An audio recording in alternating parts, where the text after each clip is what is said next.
Go ahead. Don't get me started now. Yeah. Awesome. We're here. Let me rub my nose real quickly. What do you? All right. Yes, a round of applause. A round of applause for Gussie Lee. I like to mess with her and say, Don't you do it. okay, don't. Hey, Do you see not. that? Did you see that look, guys? We haven't even gotten started yet. And So, she yeah, gave I me know that it's gonna look. be good. She made sure she put that one strand of weave over her eyes so you can't really see Oh, he is the coming fire in her for eyes. Me. Damn. What? All right. So, everyone, I would like to introduce Gussie Lee. She's a recording artist. Hello, everyone. She has a lot to say. She's a spiritualist. She's actually a spiritual recording artist. And let me tell you, I've heard her music. Yeah. What you think? I like your music. Do you? I like your music. So today we're going to be talking about, as the title say, Gussie Lee, lifestyle, music, and spirituality. Okay. So we're going to kind of like chop it up in 3 parts, and you can, the floor is yours. You know, let's see what people have to say when they comment. You have your brother here, and of course, I hear that he won't stay quiet once you get talking because he has to Absolutely rein not. you in some of the time because He will weigh in. you go off, and then we have to go look for you in space. Oh my God. Hey, I'm only going by what he says, you know. Okay. So All right. let me bring this down a little bit. I know what's going on now. I'm Oh, here. what's going on? I'm woke. Because you're coming for me. You keep coming for me. That's okay. I got you. All right. So let me continue. Indie recording artist, aka Lady Wisdom, aka Lady Wisdom. So she spits fire, facts, and spirituality in her music. And It's a great summation. I she's love been it. doing it for a while. Very long time. I recently met you, right? Mm-hmm. And I actually heard you talking to someone about your music, and I was kind of like inspired. Like I want to find out more about her, and I waited patiently until the conversation was done with the other person. And then I followed you outside and I said, excuse me, may I talk to you for a moment? You know, sometimes a woman will look around and is like, what is that man trying to call? Why what? Yeah. But you were polite enough to actually say, okay, yes. And you walked over and we started having a conversation and said, you're in music, what kind of music you do? And you started telling me that you're into music and because what I was doing a job Yeah. and I didn't want to kind of get sidetracked and into that because sometimes when we're doing something else and something really inspires us, we get sidetracked, Oh, get yeah. distracted. I didn't really want to get I distracted. promise you can go for days. All right, cool. So, all right, so we're going to get into it. Mhm. In some of our conversation, you have a lot to say. And I asked you if I can ask any question. And you said that you're an Yes. open book. So Yes. are you still an open book? I am. Okay. So just to get it started, the first question I think I'm scared now. The way you set me up, I don't know what's coming. the But first I'm ready. Let's go. the first question I'm going to ask, and it's not to embarrass anyone. Uh-huh. It's not to make anyone feel uncomfortable. These are just questions that I'm going to ask, and you're welcome to answer. If you don't feel comfortable answering them, I complete the fifth. yeah. Well, Not the cap. this is not the court of law. You don't have to plead the fifth. You know, Okay. because then I'm going to want to plead 6, 7, and 8, 9, and stop 10. it. Okay. Questions. All right. So when we were talking, that both the time we had a conversation,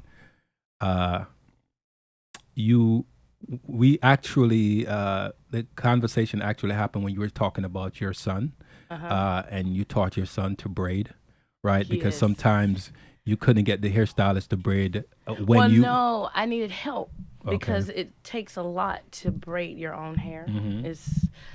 It's nerve wracking, but if you can help teach someone, you know, it'll go a lot faster. Okay, so you taught him how to do hair, right? And he was kind of being criticized by the staff there, and because I have an experience of kind of knowing how to braid hair. Okay. Stop the cap. I jumped in to kind of shield him a little bit. Yeah. And I said, I know how to braid hair too, because I had to learn to braid hair. And you were like, really? I said, yeah, I have a daughter and I had to learn to braid hair so I could braid her hair sometime when she's going to school. And you was like, you asked me, are you really good? I'm like, I'm good enough that she could go to school and not be ridiculed. Right? Yeah. And I could see where the staff kind of like eased off a little bit, because now he knows how to braid, and here's an older man saying he knows how to braid too. So the emphasis, off of my boy, exactly, you know? was kind of like off of him. So that's how our first encounter took place, right? And then I waited until the whole conversation, the whole interaction finished, and then, like I said, I followed you and called you, and you turned around and we started talking. All right, and here comes the fire now. In the first part of the lifestyle, because we're doing it in segments. Like I say, everyone, we're doing it in segments, right? So you, I want to be careful. You said, I am a recording artist, and I've been doing this for a while, and some of the things I want to do is kind of controversial. And I said, really? And I said, sure. What do you mean? And you were like, I want to start a gay church. And what did he say? That made me kind of like, a gay church? Well, I said LBGT. Well, it's kind of like the same thing. It's okay. Let's clarify for everyone. Okay, you know what I mean? Because the reason I said that is because we are one race of people, and our sexuality should not define who we are as a person. It shouldn't be predicated on whether or not you're accepted. You know what I mean? And I wanted to create a space where it's safe, because how can the church talk about this race of people or these people as if they're not God's children? You know what I mean? And they kind of push them out and segregate them. It's like, if we're the ones that's supposed to be the example, and my old pastor, she used to say, love the hell out of someone.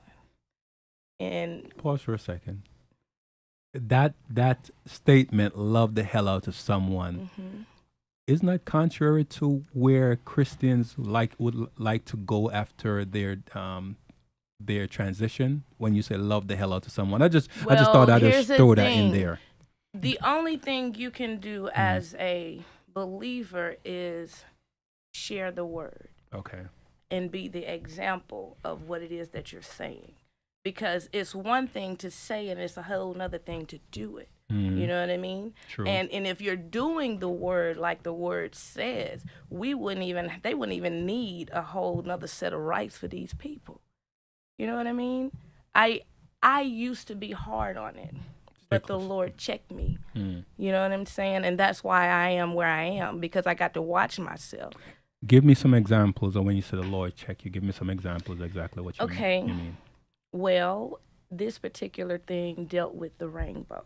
And me being one of those super saints at that time, I felt some kind of way. I thought it was kind of perverted. However, the Holy Ghost checked me. How? He spoke to me and said, do they not deserve a promise? And what it means is, the Bible says that God reigns on the just and the unjust alike. So if God do that, who are we to say they are not worthy? You know what I mean? Who are we to judge God's people? We don't have a heaven or hell to put them in. So why am I listening to you anyway? I tell people all the time, show me your heaven and hell and I'll listen. And I obey. There's another question I'm going to ask, but I need to preface this by asking this. When you say heaven or hell, what's your definition or description of heaven or hell? that's very broad and Mhm. deep. You know what I mean? Hell is a place of torment, and it's not where you want to be. Mm-hmm. It's an afterlife that happens if you fail, basically. And heaven is where the Father resides. And he said in his word that he was going to prepare a place for us. And that's that place. That place that has streets of gold, you know what I'm saying? Many mansions, that's heaven. My question is, I asked that because I wanted to hear your description. Because most people say they describe heaven as exactly how you described it, and they describe hell as similar to how you described it. Hell is actually a body. I read this book Mm-hmm. called Divine Revelations of Hell. And it described hell as this lady that Jesus took in and throughout hell. Mm-hmm. And she described hell as an actual body. Like in the body there's many members. Mm-hmm. Hell is the same. It's like a mirror to everything, Mm-hmm. right? You have good and you have bad. You have heaven, you have hell. They're mirroring each other. However, one is mutated and warped. You don't Which want one? Which one is? hell. You don't want to end up in hell. Okay. Because that's a place where it's just forever tormenting. Can you just imagine your worst fears in your face 24/7, never ending? You can't get any relief. I don't want to end up there. I want to go where there's peace. So she described it as the head, and she went through the belly, and it was all kinds of different things. I'm going to give you a link for that book. Oh yeah. So that you can look into it, because she gives a very detailed description. Give me a second. I'm checking something. Okay. Hey, Rika. All right. So, to the point I was trying to get, when they say that heaven is of milk and honey, streets of gold, one of my questions I always ask is, how does someone know? Have they ever really been there? How can they describe hell? Have they ever really been there? Have they gone there, both sides, and came back with their experience? There are people that have said, I've experienced hell and know what it's like. I've experienced heaven and I know what it's like. And so my question is, do you know anyone that ever had said that they've been to hell or been to heaven and came back and experienced it? Because in order to really give a good accountability and description of heaven or hell, you really would have to be there firsthand, not in a dream or some matrix mind So trick. you have to understand how the spirit works, because we are spiritual beings having a natural experience, and it's not the other way around. True. So you can't brush off a dream, Mm-hmm. okay? Because the word says that old men will dream dreams. Okay, young men will see visions. All right, let's not go too far. I understand. I don't want to go to but spirituality yet. I don't want to go there yet because. Well, I can't speak without Wait. I understand. Well, we want to keep some of that juiciness for later on. All right. As Gussie Lee, the person, the individual, the musician, the spiritualist. What's your experience since you've started this venture of let's go back, think back to when. Let me ask you this first. When did you have your first child? How old were you? I was 17. All right. So think back to about when you were 15, 16 years old, coming forward. What was it like? When did you know where you wanted to be or what you wanted to pursue? At what age you made that determining factor? You concluded that this is what I am going to do and this is what I'm going to pursue, and your journey is in that lifespan, that lifestyle that you had to live to be able to get it? Were you sidetracked when you had your first child?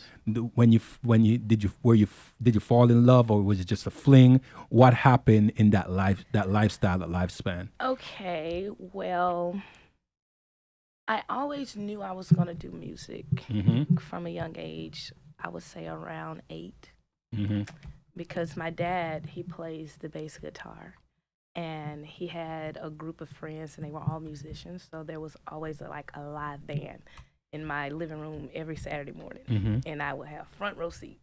So music is like in my DNA.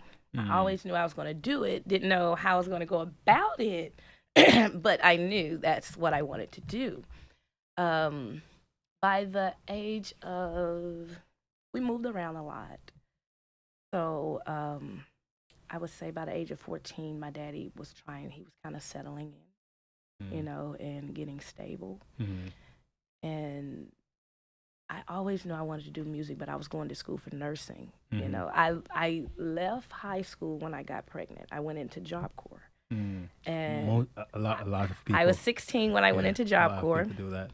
I met my my kid's dad with a friend girl of mine. Hold on, pause. I think I'm just to clarify, because it sounds like you're jumping from. Well, you got pregnant and went to Job Corps. No. I wasn't pregnant. Okay. I met him in Job Corps. Okay, now we clarify. So I went to Job Corps at 16. Actually, I ran away from home at 15 because my sister had left. And I was the last one there, and I'm like, I'm going wherever you going, sister. We're not gonna do this. So she went to Job Corps, but I wasn't old enough at the time. So I actually stayed with my boyfriend and his dad. And his dad was really good friends with my dad because they were all soldiers. So he basically kept my dad informed that she's all right, she's here. You kept him informed to a point. Yes, because I wrote him a letter. He still has it. Your pops? Yes, he still has it to this day. The letter that I wrote him. Well, you don't want to talk about it? Come on. I don't remember what I said. I'm going to have to get him to read it to me. And then that's another show. Okay, yeah. But he still has it. I wrote the letter, and my kid's dad actually is the one that picked me up. It's like a really bad story, okay? Because I was something else before I became the woman I am today, okay? Oh, come on. You're giving... Oh, I'm just going to let you know. This is going to get real, okay? Yeah. It's going to get serious, and everybody's going to be like, oh... Yeah, because you're throwing nuggets out there and you're having people like probably on the edge of their seats, right? Yeah. Because I'm on the edge of my seat. Exactly. So I met my kid's dad. He was the one that picked me up, but I had a boyfriend. This is where yeah. This is where it gets interesting, okay? What? I did what I wanted to do. I never allow people to judge me, and I live by their judgment. It's like if I don't feel that way about myself, I could care less what you say. I'm going to do what I want to do, and I'm not going to compromise the integrity that I have. All right? So, that being said, my kid's dad dropped me off at my boyfriend's house. I'm confused. Oh, yes! Wait, I am confused. I was 15. Did you already have a child? No. Okay, so no, I didn't get pregnant until I was almost 17. Okay, by your father's friend. No. I got pregnant. My friend girl, I have a friend girl named Melissa. We're childhood friends. When I went into Job Corps, me and Melissa hooked up, and because I would go back and forth to my dad's house and Job Corps. Okay. Once I got in, right? And she introduced me into my oldest 2 sons' dad. And it went from there. So he, at that time, I was in Job Corps. Well, no, I wasn't in Job Corps when I met him. I was just living in Little Rock. And my dad was living in Pine Bluff. This is after I ran away. Is this Arkansas? Arkansas. This is after I ran away. So I'm back and forth because I'm still checking on my dad. You know what I mean? Still letting him know I'm okay, while I wait to get into Job Corps. Because I had to wait till I was 16, which was a few months, okay? So once I entered Job Corps, it was my kid's dad that picked me up and took me, all right, and dropped me off. And from there, I was in Job Corps for a few months and got a couple of certificates and my driver's license. Pause. I end up getting kicked out Pause. too. Pause. You see, this is where the timeline is not adding up for me, right? Mm-hmm. And Chip, I'm not. I'm Is thinking. he tripping? You're not tripping. No, the timeline is off for me because you're saying when you went to Job Corps. Well, if you let me tell the story, I could tell it and it won't be off. But if you ask me a question, I'll have to answer your question. But let me tell you what I'm hearing, right? Okay. You said that your kid's father dropped you off at my boyfriend's house because I had to wait. Wait. No, hold on. Let me finish. Okay. Your kid's father dropped you off at your boyfriend's house. Was your boyfriend your father's friend's son? Yes. Okay. At that time, you're saying you weren't pregnant. No. Then how is he your kid's father? You're going in the future to talk about. Well, I am not calling his name. No. I'm You don't calling have him to. my kid's father. You don't have, hold on. You don't have to call him your kid's father. You say he dropped you off at your boyfriend's house. That's how I'm but you were identifying him. But you didn't have any children. Not then. at that time. Okay. But so when I'm speaking in the present and past No, tense you're at the same missing the time. mic. Present and past tense at the same time. Okay, I need you to stay in the. Well, I need you to keep the timeline so I can follow you because when you jump from here to here, I can't. well, okay. All right. So once I entered Job Corps, I had to wait a few months before I actually went in. They allowed me to fill out all the paperwork. Okay. But I had to wait until I actually turned 16 before I Okay. could stay on campus and be a part of the program. Okay. Okay. Yes. Now, my two oldest boys that I have now, their dad is the one that drove me to Little Rock and dropped me so off. I think I'm following you now. That he was the one that you knew prior to you having children for him, and he was the one who took you to your father's friend. I met him through my friend girl. Okay, but you and him didn't have anything yet. Not then. Okay. But shortly after because I was 15, I got pregnant at 16. Were you still with your father's? No. Okay. Because he got locked up. Okay. So the judge broke us up. Okay. So It was now that. Now things match It's- to me. okay. Now. Okay. All right. Now You're on track now? Yeah. All right. Because that real important component you left out because you were just throwing stuff in and I couldn't keep up with what happened in that time frame. That's Okay. what I needed to get clarified. So in that frame, I had to wait a few months after he dropped me off at his house because this was like December. My birthday is in July. So I had to wait until July to enter into Job Corps. So I was back and forth until then. And once I got into Job Corps, I was there for a few months. And my boyfriend at the time had got locked up. And it was done because I had told him, we ain't doing this. You know what I'm saying? Like, cut it out. Go and sit down because I've always had this... when you say you told him what? I told him, okay, so I said it's getting real now. Yeah, I needed for it to get real. Back in the day, I sold drugs. Okay. So, What did he say? so this boyfriend of mine, he and I both, he's the one that put me on. So Is that your father's? yes. Okay. Yes. Your father's friend's son. Yes. Okay. And so this is what we're doing when I ran away. Before I ran away, we was doing this. Okay. And my dad we were living in Little Rock before I ran away, and my dad moved to Pine Bluff. This is what provoked me to run away. Because I got so much going on here in Little Rock, bro. You tripping. Like, kids are stupid. Like, I'm learning that now. But Hell yeah. so I was selling drugs. But once I went into Job Corps, I'm not trying to do this. I'm trying to do a different thing. Okay. And I told him, because I've always had this indignation in the inside that have tell me things is happening. Permanent, this intuition. Yeah, intuition. So I said, he had a car. We had a car, what we call a fiend car. Okay. And this is where you give so much to them to rent their car. Oh, I told you it was something else. So, but we didn't know the car was stolen. This Damn. This fiend had stole his sister's car and was renting it out. Like, man, we had that car for days. Right now, while we're driving, this particular day, I told him to park the car. We're driving, and I'm hearing, make a right, make a left. So I'm telling him which way to go. And I'm like, okay, I want to see if I don't make this right, what's up the street, right?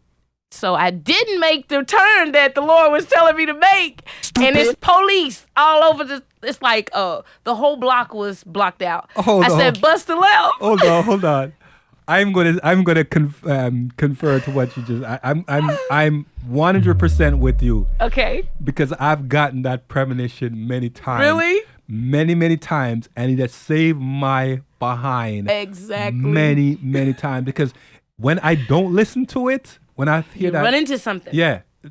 If I'm driving, or if I'm walking, or if I'm running, or if I'm going somewhere, whatever it is, right? I could be in a passenger. I could be on a train, wherever, and something say, "Don't go there." Now, don't sit in that seat. I don't sit in that seat. And for instance, let's use a seat. And I sit in the seat. Then all of a sudden, I felt something on my leg, and I look down, and it's probably something stinging. Oh my God! This is just an example, right? But even with sometime, like I'm sitting in a passenger seat and the person is driving, and I'm like, my mind said, turn here. Yeah. And she'll be like, why? I said, just turn here. Just turn. And then she'll just pass it. And then when she passed it, and so we can turn at the next one, we run right into traffic and we're stuck for the next 15 minutes. Oh my gosh. Like examples like that, right? Yes. And then other times when I said turn here and she listens. Smooth sailing. Smooth sailing. And it has happened to me, so I 100%. 100% agree. I understand. So I had to test it because you don't want to be tripping. You know what I'm saying? Because I just want to make sure I'm hearing what I'm hearing. Yeah. Right? So when I didn't make the turn, I see a bunch of police officers. It's like the main street was blocked off. So I'm like, bust a left because we got to go home. Turn left and it's like cross the track, we get to the house. And I said, he dropped me off. I said, you need to park this car. You need to park this car. Did you find out at that time it was stolen, or you didn't know at that time it was stolen? No, I didn't know it was stolen until he was locked up. He took me to Job Corps and dropped me off. And when he dropped me off, I told him to park the freaking car. You know what I'm saying? He didn't listen. He should have went straight home and parked the car, but ding dong, went to the gas station. He stood up at the heads, pumping gas. Stupid. Yeah, and the police just whoop, whoop, whoop. Because they were looking for the car. They were looking for the car, so he got locked up instantly. Boom. So that was the end of our relationship. So his sister didn't drop the charges? I didn't know, because I didn't care, because at this point, you're a knucklehead. Yeah, because you told him I don't have time for those types of dramas. You know, even at 16, I knew better than that. You know what I mean? Right. If someone tells you, give you wisdom, listen. You know what I mean? Because you don't know what you're saving yourself from. You're teenagers, so that might have just been like, it went in one ear and out the other. Yeah. But you can best believe Brother Boy heard my words while he was sitting there 9 by 5. You best believe that. Because he was calling me, collecting Job Corps, and I was hanging up. Click. The judge broke us up. No, you wanted to break up with him. No. No. No. How did the judge break you up? Because he's in jail now. The judge gave him that sentence. We out of there. The judge gave it. I don't know how long he was locked up. You didn't even care to find out? Because this was like the second or third time. Oh. And I'm like, well, this was the second time. The first time, I did not like it at all. I wrote him letters every day. You know what I'm saying? Because that was my heart, right? This fool, I done been down here through these trenches with you. Okay? We're not doing this again. If I tell you something, don't do that. So he put himself back through that, and it's like, because I told him when he got out, I'm not doing that with you. And if you end up there, that's the end of this. You know what I'm saying? Deuces. So how long after that did your children's father became you and both of you became an item? Probably about 4 to 5 months, because we were casually seeing each other. You know, while what I'm you were in a saying? relationship with dude? He was at jail. No. Oh yeah. When he was out, you were. I told you I was a mess when I was a kid. I was fit. Come on, man. She belongs to the street. Shut your mouth. That's a lie. I'm gonna kick your. I'm trash here. She's off, but she's not there. I don't think she's in the street. I'm under the blood. I can tell my true facts. At least you're honest, because some Yes. people would hide that, you know. But I can't glorify God if I don't right, tell right. what He saved me from. You know what I mean? Because I had a whole lot of friends. all right, pause for Facts. a second. Now, Mm-hmm. it just justify my point that I made earlier. And that was That how is it that your children's father became your children's father so quickly? because we were already dating. We were already talking. So this is why it was so easy for you to cut the other one Yes. off. Hold up. Let me tell you about my kid's father in yeah. this time, okay? Okay. Because it got real. Yeah. When he was on his way to take me to La Rock to drop me off at my boyfriend's house, he knew where he was taking me. He knew. I ain't doing no lying. I'm not finna play with you. What? Because my daddy taught me not to lead men on, because that's how you get hurt. You know what I'm saying? So I'm not going to lead you on into thinking that I'm going to do anything that I'm not. Hey, Ray, you have a brakes right there? I need a brakes. Serious. The one that was What the fuck? the one that was dropping you off, he knew where he was taking you, right? But the one that you where you were going, did he know about the other one? Yes. Why? When he dropped me off, Why? I had a conversation with him about it, because he's very nosy, right? So you- So he pulled me up to the front door, honey, because she not walking. She not, just pull on up. He dropped me off, and he asked, who is him? Who is that? He's a friend. How do you know him? Blah, blah, blah. Are you doing da-da-da-da-da? Yeah, I have. But it's not like that. It was just anything. You know what I mean? But at the time, me and Nate was mad, right? So I do Right. what I want to do. Ray, I think this should have been a dating Q&A show. No. Facts. No. All right, continue. Okay, so he drops me off, and everybody knows. Yeah. However, I didn't tell my boyfriend until after he was gone, because he was one of those Stupid. he was crazy. So let me ask you. I just Chip, this is funny. So, I'm just curious. Have all three of you gone on a date together? No. Boy, it would have been some sad singing and some slow walking. You hear me? Okay. It's not happening like that. Like you holding both of their hands. No. Like, hey, No. Which movie you want to go see? Which movie you want? Nah. I don't know, for whatever reason, the men that I deal with, they are very territorial of me. You know, so that would have been a clash. You know, that would have been a problem. I don't understand how it wasn't a clash back then. Because when you walk like a boss, Oh. Hey, yo, so what the stuff fuck? together, honey. All right, boss. Not gonna play with nobody. Like a Ross said, boss. A boss. Okay, Yes. all right, let's continue. So he when he gets locked up, now me and my kid's dad are seeing each other, like now I'm only seeing him, Okay. right? Yeah. And I get my driver's license, and he's helping. He actually taught me how to drive, Okay. because I couldn't drive. So he taught me how to drive when I got my permit. This man had me on the highway and everything, right? Mm-hmm. And I just end up pregnant. Like one day, okay, here's how it happened. Well, we know how it happened. Anywho, this is how I found out I was pregnant. Okay, because by then I was at my dad's house. I think I had got put out of Job Corps because I was a scrapper. You know, Like to fight. I didn't like to fight. I just didn't take nothing. You know what I mean? Like, you gonna respect me or you gonna get these hands. It's whatever. You know, I was a hot head. I'm telling you, God has delivered me. He had to.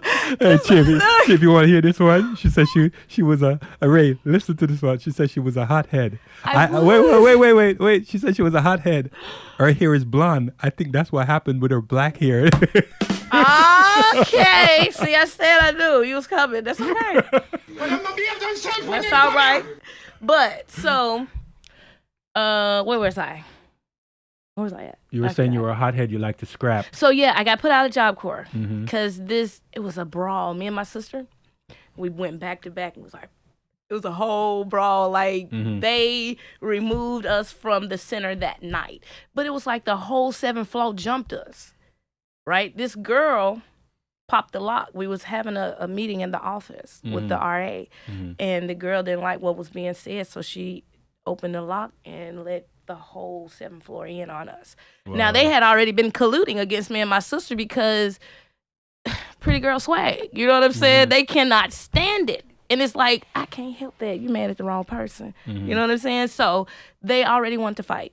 So when they came in, it was like, oh, heck no. Then my sister, we was back to back in there. I had this vacuum cleaner, you know, the old school vacuum cleaners. They're really heavy.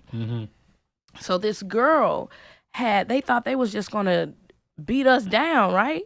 This chick hit me in the back of the head.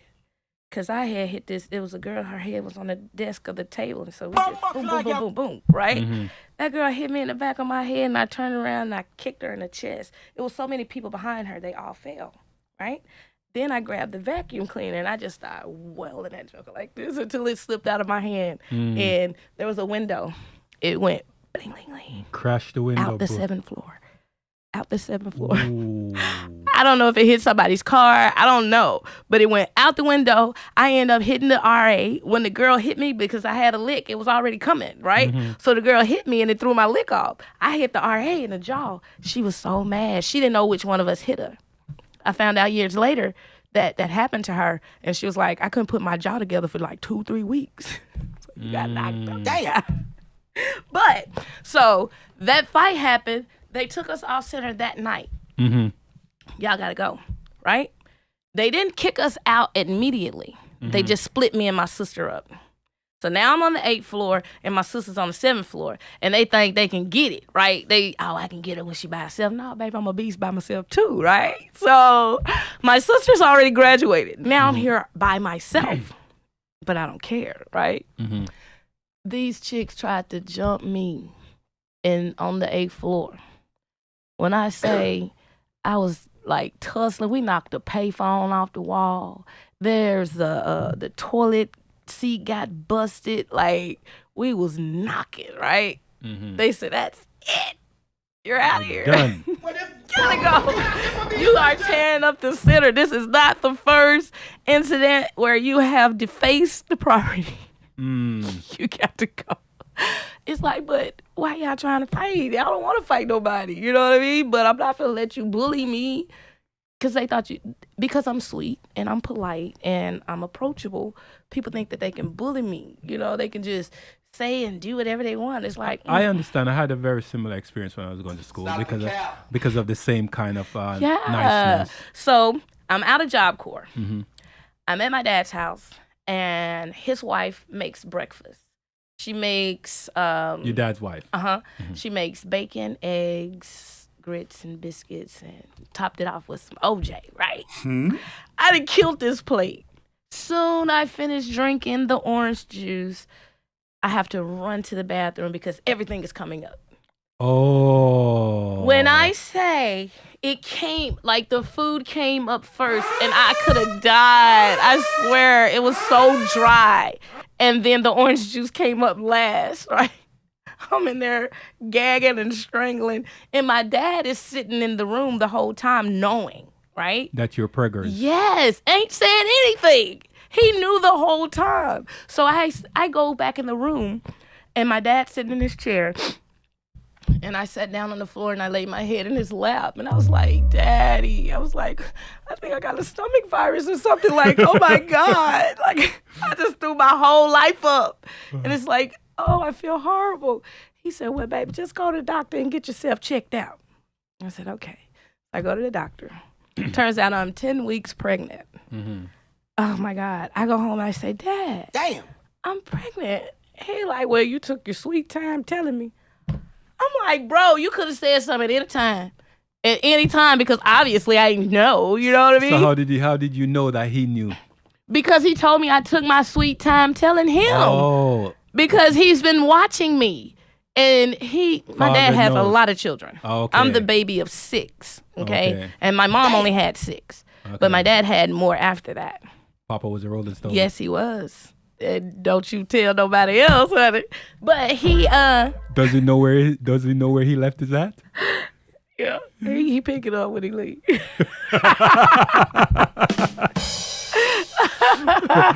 He's something else. But so he says that and I'm like, dang, Daddy, why you ain't say nothing to me? Like I would have hurt you and I would have went to the doctor. You know what I'm saying? Yeah. So my dad treats me like a little egg the entire time I'm pregnant. Oh my God, I'm gonna tell you the sweetest thing that happened while I was pregnant. Okay. It's like there's a certain thing called mummy brain.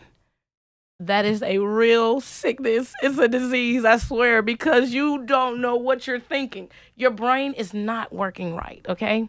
Because hormones all over the place. It's a mess.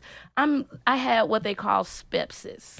And that's where you spit a lot. Your mouth continues to salivate. My sister, yeah. So I'm spitting in a paper bag. And my child's mother. Not thinking this is a paper bag, right? I'm just spitting in it. Oh. So my dad comes home from work. He was a teacher. And the trash, because I don't do trash. I don't take out trash. Yeah. I ain't pumping gas and I ain't cutting grass, okay? Mm-hmm. So he seen the trash by the door. I bag it up and tie it up, right? So he goes to take it out. And he picks up the bag. And the whole bottom. Stupid. Yes, the whole bottom falls out this bag. And my dad just looks at me. I'm laying on the couch. I swear I was so worthless the first time I got pregnant. I'm laying on the couch. He just looked at me. He didn't say a word. He just started cleaning it up. And I was like, oh my God, I could have cried because I can't touch spit. It's my spit and I was going to puke, okay? I couldn't do it. And I'm like, oh, he's just going to clean it up. He didn't say anything. We don't care. Yeah, really? No. Oh, God. Listen, I could tell you my daughter, and this might gross some people out. Okay. But I'm going to tell you. Go ahead. And I've done it to my nieces. And I've done it to my daughter. I've done it with my daughter the most. Okay.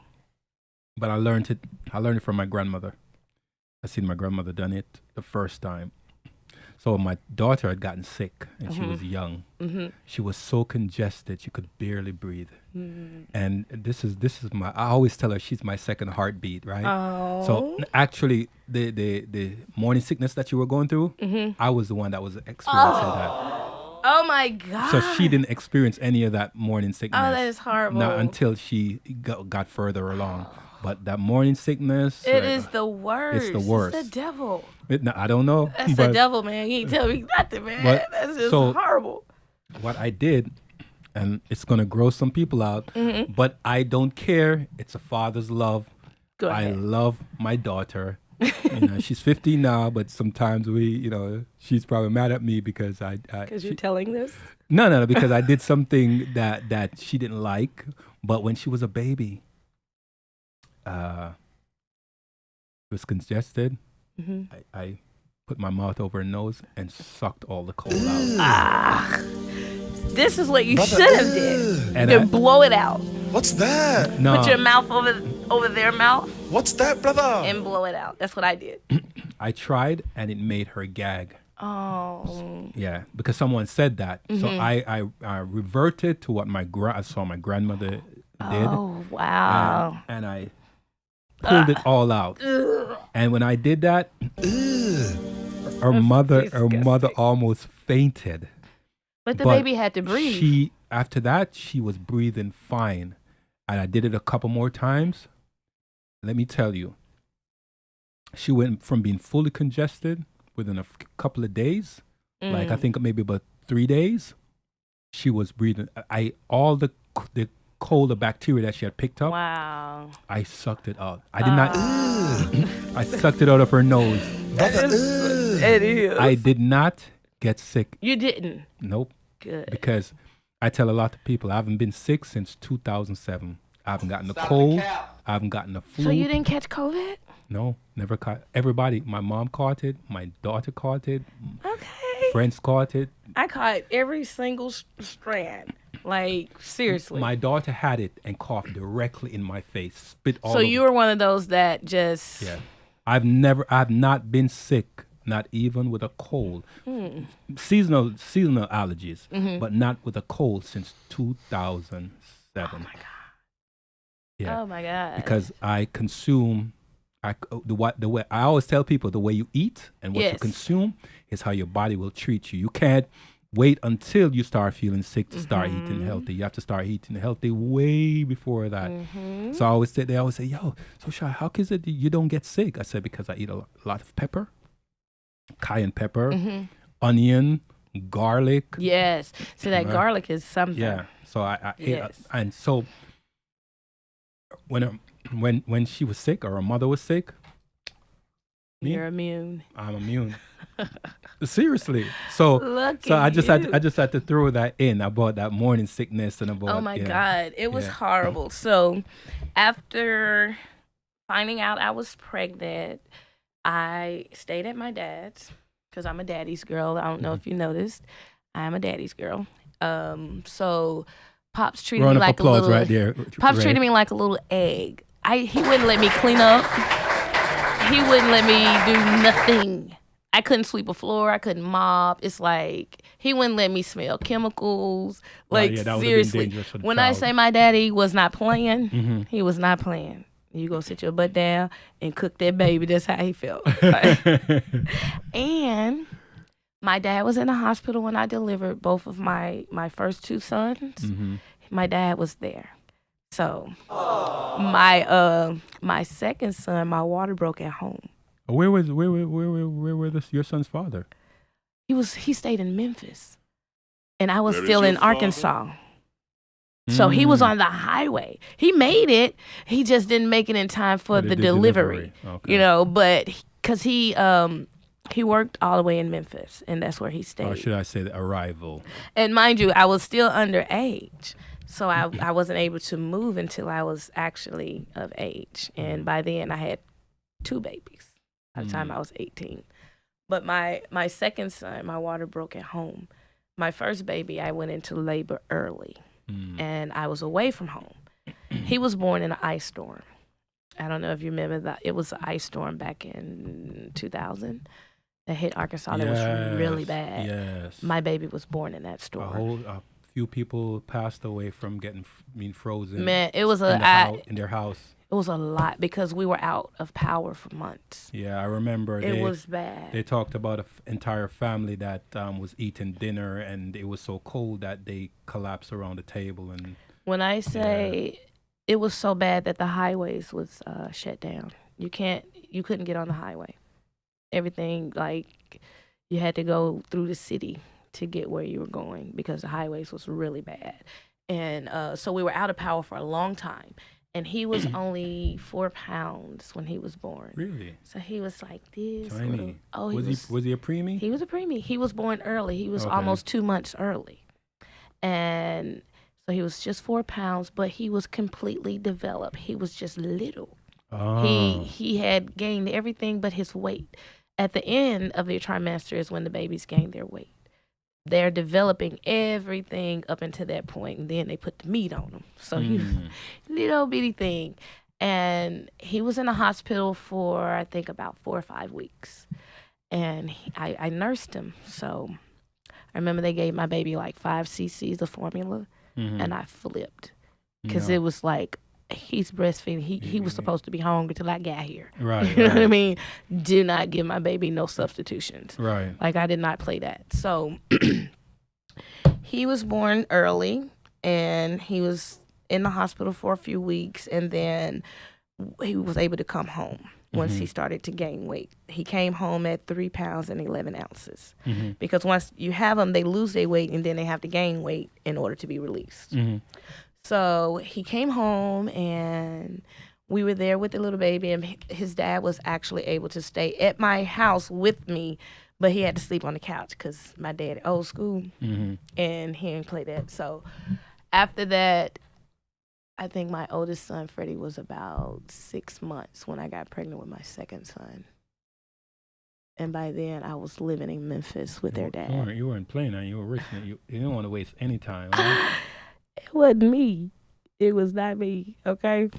So what you say? You weren't a willing participant? I was willing. I just didn't start nothing. You know what I'm saying? I didn't start nothing. It was all him. But Kadarius, my second son, I was at my dad's house, and I remember popping my back, and my water just went boom. And I was so mad because I had literally just took a shower. My stepmom had bought me this really nice gown.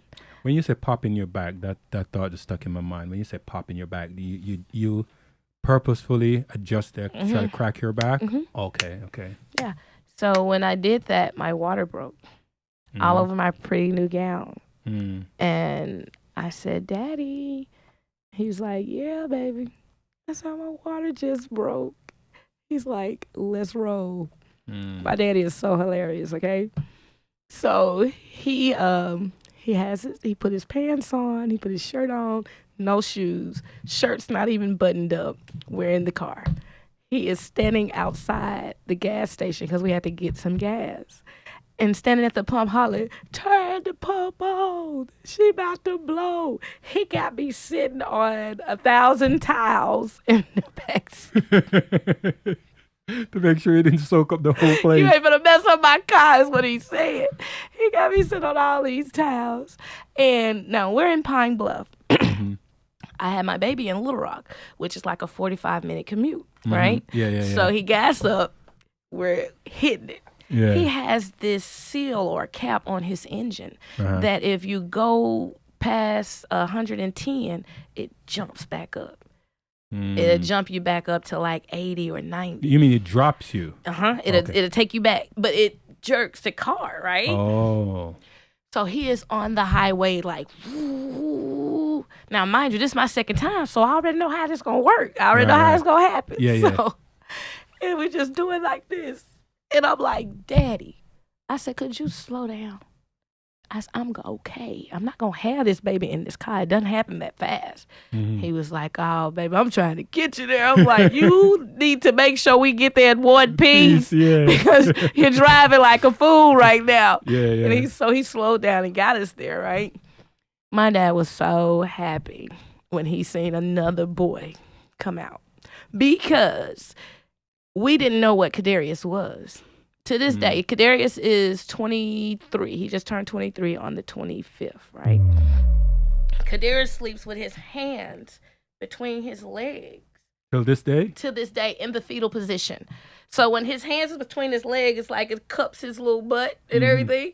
We could never get him on the ultrasound to show us what he was. So he was a surprise. I thought I was going to have a girl because I was so huge.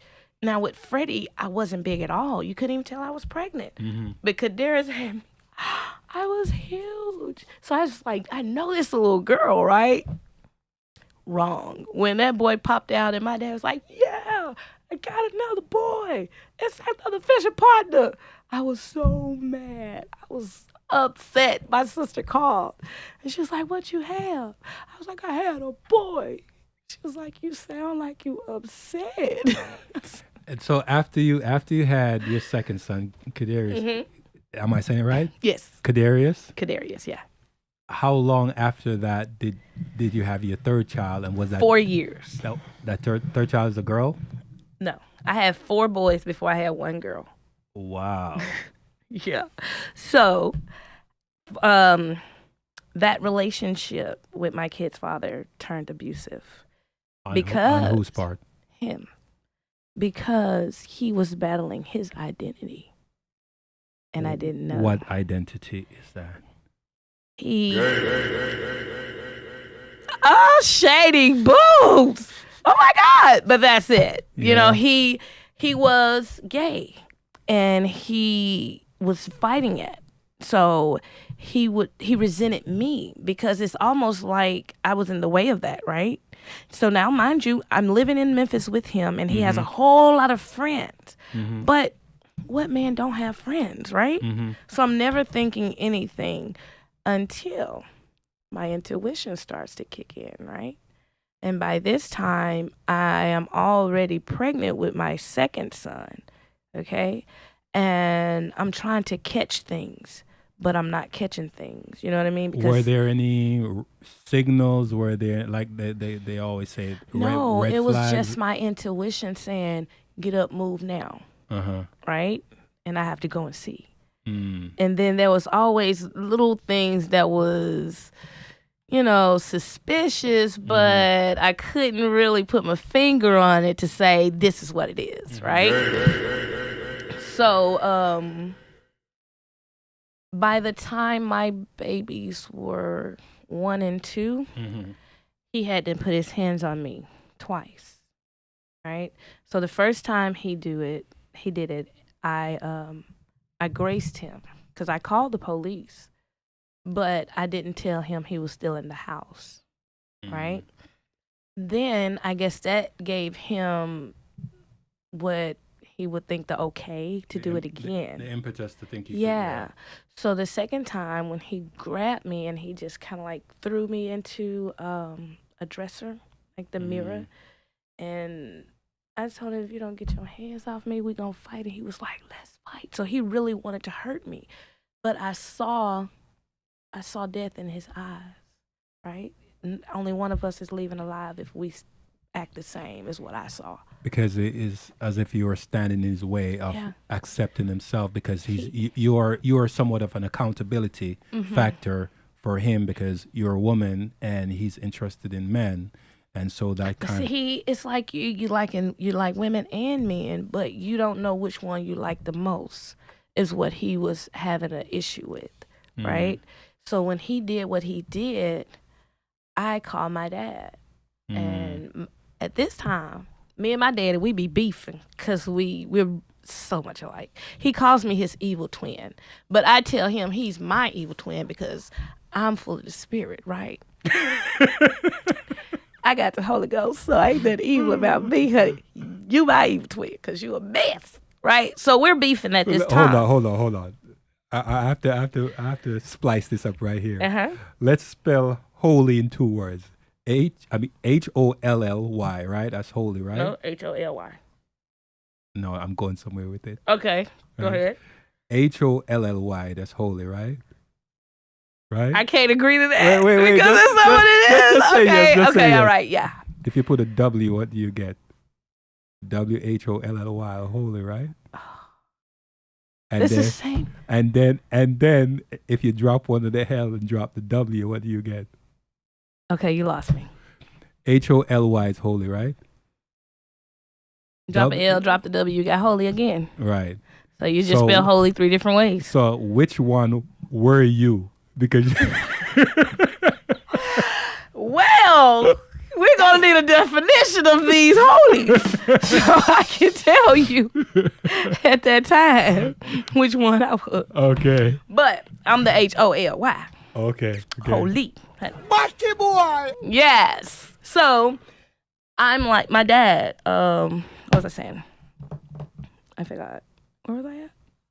You were talking about your father and you were being holy and he's not holy. Oh yeah, he called me his evil twin. But at this time we were beefing. I called him to come and pick me up, right? Come get me, daddy. Is what I said. He said he wasn't coming to get me, right? And I got the phone in my face. He was serious. But his wife said, if you don't get up and go get her, I'm going and I'm taking your keys and your wallet.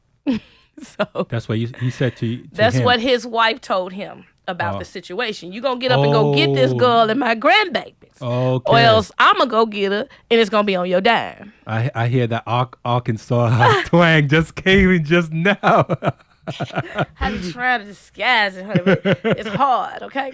So she comes, he gets in the car and he comes with her. Yeah. So now, mind you, I've been in Memphis for a minute, about a year and a half. Yeah. All right. The last time my daddy saw me, I looked healthy. Okay. I developed an eating disorder while I was in Memphis called anorexia. Right?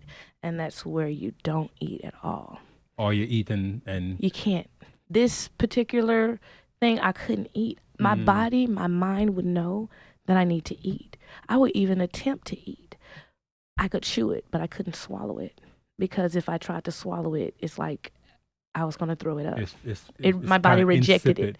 It wasn't happening. So I know what you're talking about, because I can say this for myself. People used to always say to me, "Hey, you don't eat." People know me that they will say, "You don't eat," right? And I'll tell them, if I didn't have to eat, I would not eat, because there are some times where I just don't feel like eating. And if I put the food in my mouth, I feel like I just want to spit it back out. But I have to force myself to eat. I couldn't swallow it. So I know what you mean. And I couldn't force it because it's like my gag reflex was heightened. Right? So by the time I called my dad, I was dangerously, like my weight was dangerously low. Why was your gag reflex heightened? Was it because you're thinking about what he was doing and it made you? I was in depression, like silent depression, because I realized, and this is what made me realize it. I went an entire day and did not smile. I was miserable the entire day. And that was a red flag to my conscience, right? And then I remember telling my kid's dad, since I'm stuck here with you, I'm going to make you as miserable as you're making me. And I meant that. What? Oh, man. When I say I was something else, I meant that. But when I realized that I wasn't smiling. So was that the pain that you were going through when you found out? Was it Well, from? no. It was the abuse. Because he was verbally. First, he was verbal. Then he got what were physical. Some of the things you used to say? He would call me dumb and stupid because at that time I hadn't graduated. All right. You'd give me these babies at a young age and I wasn't able to graduate high school, and then you call me dumb and you call me a high school dropout. So your love became a weapon for him. You ain't gonna be nothing. You're always gonna be a dropout. You ain't gonna never this, and just very degrading and very belittling. Right? He took he came up against my confidence and my self-esteem, and it made me question myself, because mind you, I'm just a teenager. I haven't even turned 20 yet. He was doing something that's called, I don't know if it's something in the medical industry, but I like to call it psychological deflection. So he was deflecting what he was going through on you, but he used some of your my shortcomings. Yeah, your shortcomings to then wrap that in a cloak of what he was going through and did psychological deflection. So he was just bad. Mentally abusing you. Yeah. So it was bad. Yeah. So by the time I called my dad, them to come and get me, I was in a size 0-3. Wow. My dad. Damn. I looked like a pole racehorse. And my dad cried. It was a tear. He hides his stuff, but I saw it. He didn't when he laid eyes on me, he couldn't recognize me. You know what I mean? And my dad doesn't talk a lot about emotional things. He's more active than he is vocal. Reactive. He's more active than reactive. He's not very vocal about things. He just moves. You know what I'm saying? He won't say anything. He's just gonna. He's just about action. Yeah, he gonna show you what he's talking about Okay. without talking about it.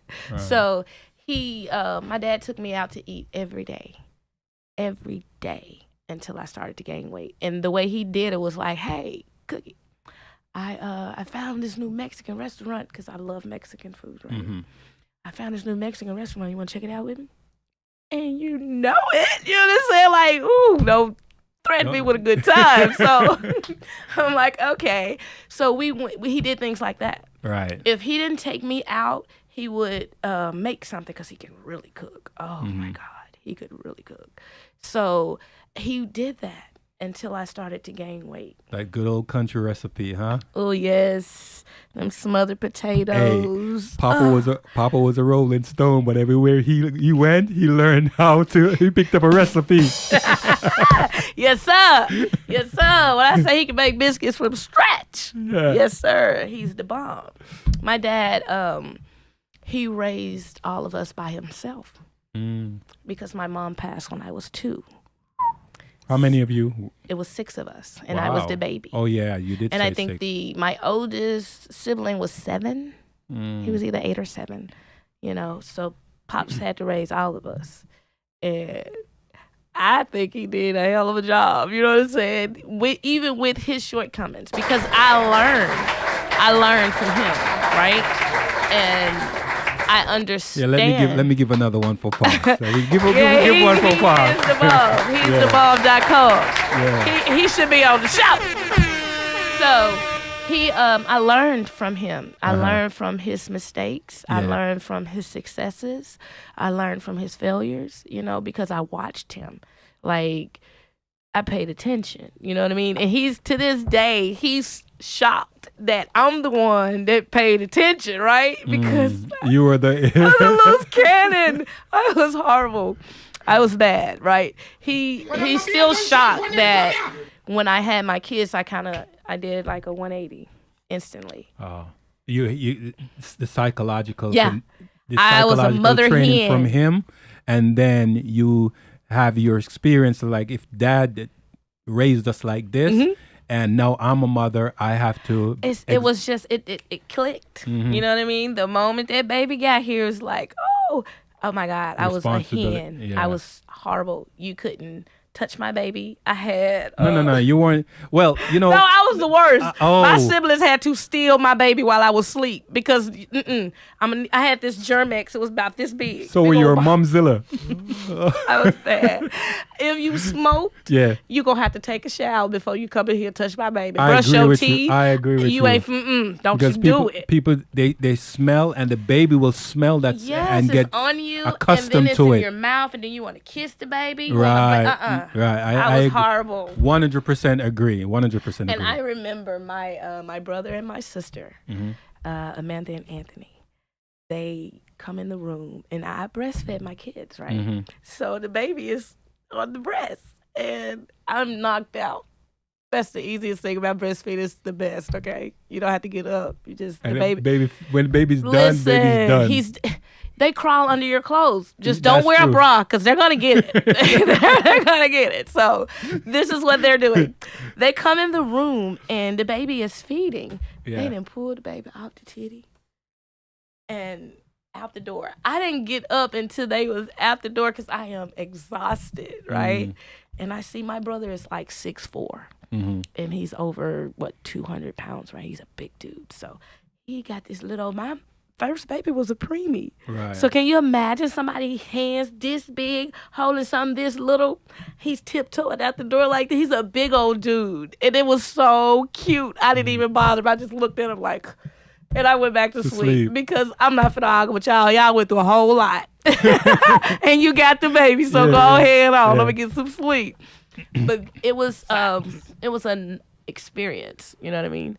Having my children around my family and my dad, because my babies they weren't his first grandbabies, but they were his first grandbabies by his daughter. And I am the only daughter that has babies.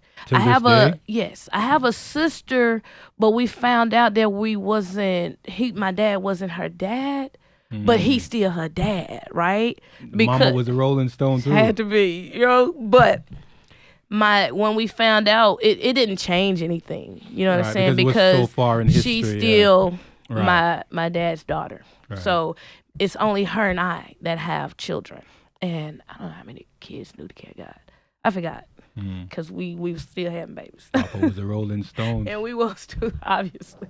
Right. So it was, they born to the house, right? Right. And my baby was so little. I remember putting him on my dad's stomach. Yeah. And he's like on my dad like this, trying to hug him. Yeah. Oh, it was so cute. We had I have so many pictures. I could plaster the walls. Really? I can literally make wallpaper. Seriously, out of all the pictures that this baby had, he was like the highlight of the household. Whole montage. Yes, it was that, okay? And then comes little Kadarius, and Kadarius was like a little pit bull. You know what I mean? He's the strength of the family. But seeing him with you, he seemed so calm and just... Oh, he's very level-headed. Oh, okay. He's level-headed, but that trigger is thinner than a hair. Like, Really? oh my God, yes. Oh, he went off on me today. He went off on me today. He's so vocal. But I allow them to be vocal because express yourself, you know? Get it off. Just don't be disrespectful. But this little joker here. It's another conversation. Cause I almost. That's why he didn't come with you. Nah, he had a headache. See, that's the Lord. So touch my anointed, honey. Hey, Ray, did you hear that? Chip, did you hear that? Memphis? Well, that's the Lord. That's the Lord, honey. Had to get it right. So go on somewhere and get your mind right. That Kentucky Memphis kind of like twang. When I'm just flavorful, I guess. Yeah. I'm very colorful. I'm going to take you back to a sad moment, right? Okay. So your child's father, obviously, I assume that you separated, right? Once my dad came and got me, that was the end of that. Okay. So during that period when your dad took you away, did he try to contact you? Hold on. Did he try to contact you? And what happened with him? Did he then decide to pursue who his true intentions or natures were or are? And how did you find out? And what did you do about it? Oh gosh, I found out. Oh my God, it was headline news. How so? He took a minor. Literally? Yes, he took a minor across state lines, and they found him in the car asleep with this minor across state lines. He took this baby from where he was living. Did he kidnap? Well, when you're a minor, they. How old was this minor? He had to be about 15, 16. And see, that's his MO. Okay. This man is, I don't want to talk too bad about him, but to me, he's a pedophile. Because I was 15 at the time when I met him. I know. He was 33. He told me he was 20. I found his wallet. You were 15 and he was 33? I found his wallet after, because he hid this. He kept this hidden. But after I got pregnant, he got comfortable. The first baby. After I got pregnant, I found his wallet in his truck. From the first baby? I think I was pregnant with my second baby when I found this wallet. Because it was back to back. Like they're doorsteppers, like stair steppers. So I found his wallet and I seen his year of birth and I was like, oh my God. Did you bring it to his attention? Yeah. And, absolutely. What was the conversation like? He's very nonchalant. You know, he don't let a lot ruffle him. It was like, Yeah, you found out, so. You know, you got 2 babies now, where you going? You know what I'm saying? That's how he was. It's like, and I was like, wow. I asked, did you find out with the first baby or you found out with the second baby? I was pregnant with the second baby. Second baby, okay. Because mind you, my when I got pregnant with the second baby, the first baby was only 6 months. Okay. So it was still a little baby, you know, but while I'm pregnant. Okay, so now that matches now. So once he leaned into his true personality, Mm-hmm. his true desires, Mm-hmm. he started that same cycle again with another 15-year-old, but this time was a Mhm. boy. Yes. Yes. And It made news. He was locked up, and I believe he's actually fleeing. I don't know because now, yeah, it's been a long time because he didn't go back to Memphis. He never went back to Memphis after getting out, and he was out on bond. It was on the news, and then he just disappeared. kinda, but he went back home, back to Pine Bluff and to a little bitty city outside of Pine Bluff called Alzheimer. It's lit. I'm talking about you blink, you done passed it. You know what I mean? So he was out there in the country. Nobody. Well, back then, Mhm. after the second child, he was like maybe about 37 or no, 36. No, he was 34. Or 34, and you were 34 15, or 35. and he moved to a small town called Alzheimer. Mm-hmm. So, if you understand the joke I'm going to make now, you are young and he's an old timer. Oh my gosh. I saw that coming. So That's he why I moved- was like, oh my God, he's an old timer. Yeah. Yeah. Yes, he was. So he kind of just disappeared, you know. And when I left him, I left him and I graduated high school. I went to like an adult education program, and I was in there for 2 weeks, and Got your GED. yeah. And this is Congrats. when they changed the test to it was half as long and twice as hard. So I was one of the first people to take the test. And when I say I scored so high on the test, the mayor, What was your score? I don't remember, it was so long ago. I scored extremely high in all categories Enough for the mayor to to write me a letter saying what? saying that because of how high I scored, they was just recognizing the fact that I scored so high on a new test that's supposed to be Harder. hard. You know what I mean? And it wasn't. It was like it's a piece of cake. They probably had some new mummy questions there. No, it's like it was to me. It was kind of common sense questions. Okay. But that's just to me. Well, for a person that's smart Mm-hmm. or can grasp things quite quickly, common sense questions that may be harder for someone to actually understand, it may be easier for another person to just look at it and say, oh, that's nothing. Yeah. And just that's common sense. But for another person, it might just not. It's harder. Yeah. Yeah, Some their people thought have process is different. some people have common sense and some people have capital sense. Well, sense is no longer common anymore. You know what I mean? Because people don't have sense. It's like too much senseless things going on. Okay. So you can't say common. So now I want to ask you. Mhm. I hear a lot about your experiences, your life, and obviously there are tons of other things I want to ask you, right? Because colorful life. you have I've a had. whole lot. You have a whole lot because when we were talking, I had to keep stopping you. I was like, no, wait, say save that, right? So we can do other shows, but Yeah. I want to go into the music. Okay. When, excuse me, when did you decide that you wanted to pursue music? And when you decided you want to pursue music, what made you chose to go after spiritual music? Okay.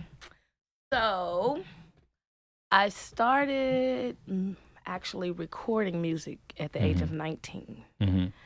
And I was singing at the time for this this group called the Dirty Boys. And those are my guys, right? Are they still around? Yes. However, they're in different states. Okay. But we're still connected. You know what I Okay. mean? If I wanted to reach out, Yeah, you could. and they could too, right? But Now pause. yes. You said right around 19 and you started singing. So, Ray, can I get a drum, please? No. Ray, can I get- will absolutely Ray, can not. I I will not. I think your people No, they don't. would like you to let the world know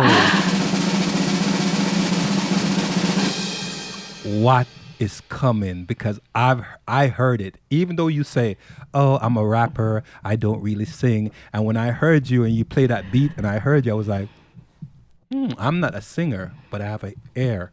I was listening for your tone, and your tone was really good. So you have to. I can't. Yes, you can. I can't. Yes, you can. Because this is why. Why? It's not recorded yet. No, you don't. Hold up. Don't sing anything that you have that you want. Just anything. Just It don't work like that for me. Just say. Listen, So, I'm say, just. I'm saying sing. I'm at the Think and Say. Okay, hold up, bro. Give me something so and I can mimic you. Yes. Come on, man. Come on, Chip. I hear you can sing, Chip. And I'm gonna mimic you. Come on. Just a note. Come or on. whatever. Come on, Chip. No. Talk into the mic. Anything. It doesn't have to be my music or our music. It could be anything that you're gonna sing, and I'm gonna mimic. This is what we do. All right, let's go. I know. No, don't. Okay.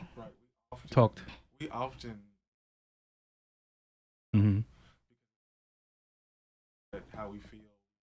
We just make songs.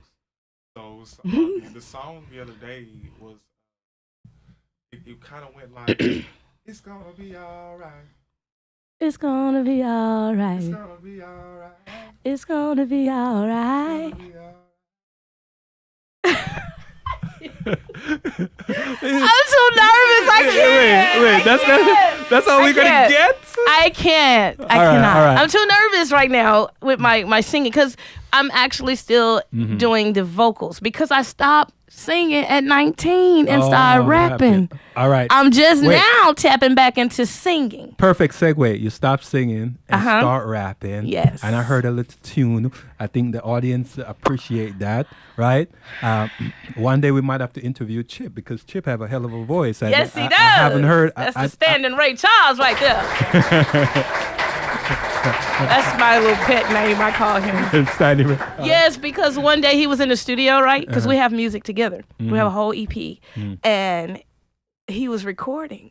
And when I say that boy was in there, he was singing and he was bent over. You can tell he was pulling it out of his toe. You know what I mean? But this boy is a standing Ray Charles right here. Because when Ray Charles is singing, he would be on the... Yeah. He was doing that very thing, but he was standing doing it. I got you. Oh, yeah. Hey, Chip. That's what he do. Yeah. That boy groovy. You're next one of these days. Yes. All right. So you said you stopped singing at 19 and you knew you wanted to do music and you decided you wanted to pursue rapping. Yes. So let me hear something. Let the audience hear something. Give us a bar. Okay, on. so this is a song that I just I recorded for the third time, brother, the fourth time. We renamed it. Searching. It was my prayer at first, and now it's searching. All right. Okay. Light a fire to my bone, go beneath the surface. My will got me going wrong, and Lord, it ain't worth it. No matter what's my desire, it's defeating the purpose. Exchange my will for your will, and I ain't worthy. But I'm desperate for your help, and I'm seeking you. I'm begging my soul is kept from all the evildoers. Forsake me not, Lord, I'm in sin, needing air. I'm on my knees, crying out, whoa, I'm in despair. I see temptation up ahead, Lord, got my steps. Keep my feet from falling in the trap the enemy set. The battle going on in my mind's a serious thing. The enemy is at my soul, he chased me in my dreams. I'm fighting, kicking, screaming, doing everything I can. Nothing seem to work, Lord, please extend your hand. Send your fire down from heaven, consume the enemy. Purge my insides, Lord, till they squeaky clean. Cause I'm a filthy rag of sacrifice that surely stinks. But there's desire in my heart, become who you say. I wanna live and dwell with you, but Lord, flesh is weak. So I die till my flesh just strengthen me. Walking this path ain't simple, living life isn't easy, but Jesus was the example, so there's no excuse. I spit my prayer from the booth and hope it gets to you. Free my mind from all thoughts that hinder me. Protect my soul from those that abuse me. Round of applause.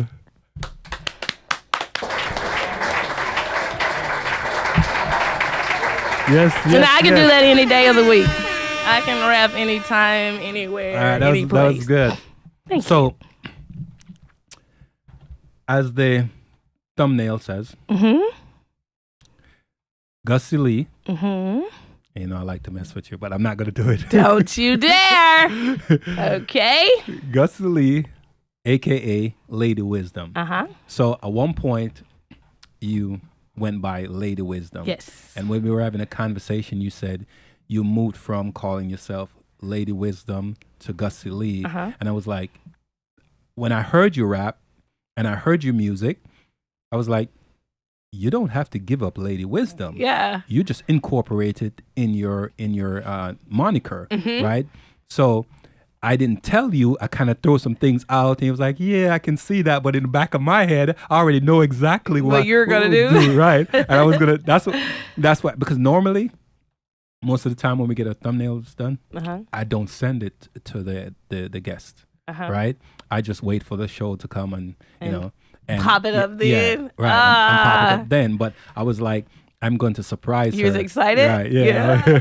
Yeah. I appreciate it because I they- was so taken back by it. Yeah, I you're love it. welcome. You're welcome. The connection we have in conversating, as people can see that we have this good chemistry. This good chemistry Right, going. Yes, right. yes. So when I created, I was like, you know, Gussie Lee, a.k.a. Lady Wisdom. So now she's able to use use and keep your old moniker while performing under the new and still be able to shout out the old moniker and incorporate it in your music. I So when leave her behind. you don't have to leave her behind. So everything just ties in well. I love it. You're I welcome. appreciate it. You're welcome. So now we're talking about music. So how long did you go under the primary name, Lady Wisdom? Oh, I just changed that recently. And how many years? From 19? No. I actually, Chip gave me the nickname. Lady Wisdom. He gave me the name Wiz. Which was short for wisdom. Okay? Because I'm a wise person. I don't try to be. I just am, right? I'm gonna make it funny. Don't you do it. I What? have Go to make ahead. it All funny. right. What? He gave you the name Wiz. Was that really short for wisdom, or was it Yes. short for Wiz? No. It was short for wisdom. I'm messing with him. It was short for wisdom because whatever his girlfriends, he has a lot of friend girls from school and things like that. So whenever they would have any type of situation, they would call him. And he would say, Wiz, get in here. Because I'm not finna be dealing with all this. Come and give him some wisdom is what he was telling them. And he did that so much we started calling me Wiz, right? And then I was like, okay, so what's your name gonna be? Grace. And we started calling it, so we became the group Wiz and Grace, Oh. right? And that was what, 2017, 2016? Really way. No, it was 20, because I don't know what I was when we recorded it the first time. I don't think. We really didn't have a name then. We just recorded Good it. music. Oh, okay. We didn't have a name in 2014 when we first recorded the song. And then we basically rebranded ourselves into Wiz and Grace and recorded the song. We re-recorded it in 2019. And it is funky. When I say funky, I'm going to have to let you send it to you. Right. But we recorded it then, and I'm going to tell you something that Ray and we actually talked about, and I think you might be interested in it. Okay. So on channels, they'll have, for people that have not subscribed yet, they would, you can put up a subscribe intro so people can hear, or they can watch a video. So we talked about, we recently had another singer in here, and I have a bunch of friends that actually are singers and rappers. And Ray is actually a musician. He's a producer and engineer, right? And he makes music. Yeah. So we talked about taking, asking the independent artists for their content and uploading it in a whole, like, for hours. It just plays, and then when it ends, it loops again and plays. So when they come to the channel, they can hear the music, and we can introduce artists That's on awesome. on That the channel sounds like that. cool. So we talked about that, right, Ray? Yeah. Yeah. That sounds cool. Yeah. And I have, I think, 8 songs out under Lady Wisdom. That is on all platforms. Okay. And I am about to record 3 new songs. I'm not sure exactly when, but it's going to be very soon. Once I do that, then when I drop that, it's like you put it in rotate, because this is the new wave of music, you know, because it's almost like an evolution. Like I'm evolving into what it is that God want me to be. And it's I see the color of your eyes just change from dark from kind of like it's so kind of have an lit almond me brown. Up. Oh my God, yeah, your eye, it's amazing. You it's look, amazing. Yeah, you I look love excited. it. So it's like I can see the journey of my music, you know, because this music that my producer sent me is a different type. It's pulling something new out of me. Because, like I said, I wasn't singing. I haven't sung in over time. 10 years, right? No more than like in the shower. All right, I got you. Okay. Yeah. And I recently was led to start doing vocal lessons on my own. So I was working overnight and I was doing my vocal lessons as I was working, you know, just to get myself together, because I don't know what God is going to do. But if I feel led to do this, obviously this is what I'm going to be doing, right? So I get these tracks, and one of these tracks is all I can hear is scales. I hear no bars. I don't hear bars for a minute on this track. So I'm like, oh, I'm going to have to sing. So I'm like, brother, you're going to have to help me. Yeah. You're going to have to help me because what... Mike. Here and ready. Yeah, because when I know I can sing, however, my confidence in it is not very high. So whenever that happens, it's like you're afraid to hear yourself, and you kind of cut yourself out and you tense up. So he's helping me, you know, relax and allow it to just come out. So I am writing this. I wrote the song. It's already written, right? He's helping me sing it because I can hear the song. I just can't sing what I hear, because it's almost like I'm tone deaf when it comes to singing. You know, what did you say it was, brother? Don't get you to lie. You can do, you know what overdubbing is, right? Yeah. When someone else sings. Yeah. That's what I told him to do. Okay. Because I was going to, because I can mimic what I hear, right?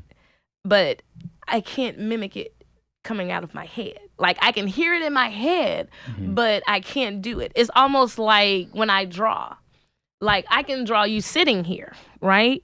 But I can't close my eyes and picture you and draw you. If you understand what I have to have like a tangible, right. You know? So that's what he's kind of like my little skeleton key right now. Because he helps. When he sings with me, I get the notes right. Right. But when I'm trying to sing it by myself, it's like, girl. Well, in the music, when I used to do music, and I would be in the studio with singers, and they're trying to hit a note, and there's another singer in there that can hit that note. When the singer that can hit that note is hitting that note, the other singer mimics. Yes. Right. Yes. And so they will say, okay, let's record this. Let's lay this down. You're going to listen to it in your headphones, right? And then you're going to mimic it in the mic. Yeah. So they will play it in the headphones, and then the singer that can't hit the note by herself, right? She would go in and then mimic the guy. It would be a guy. It's kind of same dynamic. The guy hit that note, and then she goes in and she hits that note, and they was like, okay, we got it. Let's do it again to make sure. Goodness. And so that's what he's gonna have to do for me, and because like there's one high note that I have not. What note is that? I'm not doing it. Is it IC? I'm not gonna do it. Is that a C? No, I don't know what it is. I can't. What is it? What's the actual note?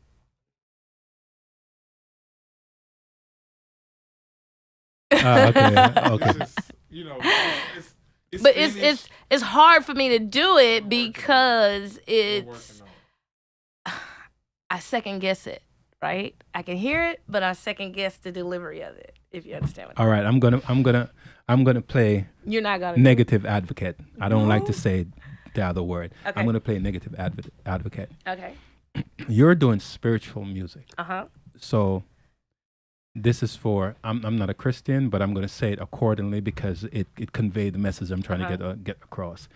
You're doing it for the Lord. Yes.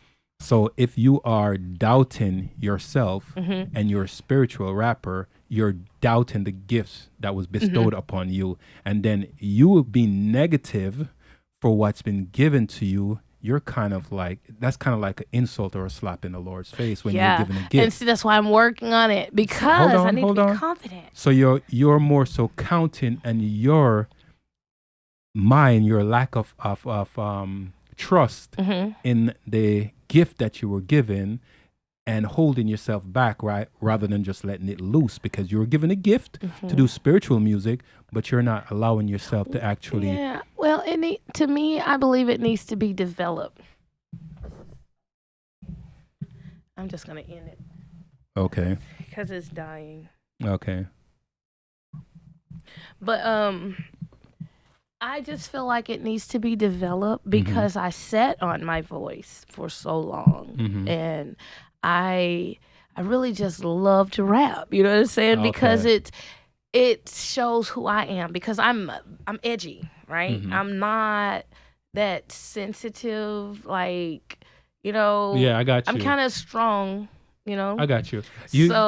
Singing, I have to be a little weaker, and I really don't like to be No, you vulnerable. don't. I can't stand it. No. Wait, you're a woman. You're supposed to be. You're It supposed to have doesn't matter. vulnerability. Wait, you see how her eyebrow just tensed up, like. Hey, what happened? What happened to that nurturing spirit? Like, and your eyebrow went from for my babies, yeah, but I'm just not that type of person, right? I can't stand to be vulnerable because to me, vulnerability is weakness, and I don't want to be weak. My dear. Don't you say it. My dear. Don't you. I can't believe she just said vulnerability is weak. You know, vulnerability can be an asset. So I know, but to me, it's icky. That's how it makes me feel. I don't like it. Okay. I don't. I can't. So I'm really fighting through that. Because this is why. I've had to raise my kids by myself. So I had to be mom and dad. All right. And I know people say, yeah, you're going to be the man. But it's like, bruh, if I'm taking on the role and the responsibilities of the man, then I'm that man. That's why you say bra? This Probably. is you because you getting this aggressive mode right Stop now. it. That you getting this aggressive mode. Well, I want to ask you a question. okay, go ahead. You say you have 7 children. So the first 2 was for you, right? And then the other 5 is that for the same? No. So No. I have 5 fathers. I've been married twice. So 2 of those 5 you weren't married are my for ex-husbands. the first 2. No. Okay, but then you got married. I got married after my 3rd son. My 3rd son, Davion, has a father all of his own. Okay. I just had one baby by his dad. Okay. And when I left him, I got married to my 2 children's, Charles and Madison's dad. So now that's 5. That's 5. Now right? that's 5. And then we divorced because of he had PTSD really bad. He was he was from the military. Yes, he was. I think he had 20 years in. Yeah. So he made a career out of it, and the PTSD. For whatever reason, when they have it, they tend to treat the people closest to them the worst. It's like you get the blunt of everything. Kind of like how narcissistic people treat the closest people to them. You get the blunt of it. And he told me if it ever gets too bad, just leave. And so you left. And I left. And so then the second the last two now. Oh no, Mackenzie is baby number 6, and that's by my second husband. So you went back to your second husband. No, I divorced Charles. I married Larry. Mm-hmm. I married Larry years later because I divorced Charles in 2010. Charles is the first husband. Yes. And Larry's the second husband. Yes, and I divorced him in 2012. No, 2010, because we married in 2008. Okay. We divorced, and then in 2012, I married Larry. Okay, so let's not talk about the first two. Okay. So the first husband. Mm-hmm. So yeah, 3 husbands or 2 husbands? 2. So the first husband, was he abusive? Yes. Okay, physically, verbally. Yes. That's the PTSD. And then the other one, what happened? Was he also abusive? No, he just left. Like, I think, to be honest, he was afraid to be a dad because he had just found out that I was pregnant. And he had just came out of Bolic. And What's Bolic? Bolic is military school for your MOS, and he was military police. This is where you get your training. If you're going to be this, because he was MOS, he was a military police officer. He went to the base where they train military police officers. Okay. And he was there for some months. Okay. And when he left and came home, this man spent all his money on dogs and things for dogs, and it put us in a hardship. And I didn't argue with him at all about it. He was on the phone with someone one day out in the garage, out on the sidewalk talking. I think like a relative. He was younger than me. He was like either 4 years or 6 years younger than me. And his family, because mind you, I already got 5 kids. His family was thinking that I'm marrying him for his money, but brother had no money. You know what I'm saying? He was guard. And when you're in the National Guard, you ain't making no money. When you are reserve, you're not making any money. You have to be active. And even if you're in the reserve, you have to have active duty orders to even have active duty benefits, right? True. So he was reserve. He was guard while he was in college, and then once he graduated, he went to reserves. And he didn't really have anything. So the money that he got when he left Fort Lee? No, Fort Leonardwood. He blew it. I wasn't working, right? I still had income because my other kids had they get child support and things like that. Right. And so when he got home, we were like, things were getting turned off. The lease wasn't paid. It was a problem. And he was reaching out to his family members to get some assistance, but nobody wanted to help him because they felt like he made a bad decision by marrying a lady with 5 children, right? And you could understand that though, right? I understood it. I just didn't care because I was the money. Oh. He wasn't no money. Okay. He was support. You know what I'm saying? He was a mentor for my children. Okay. Right? Because they needed a father figure. I ain't no man. So I was tired of being that, right?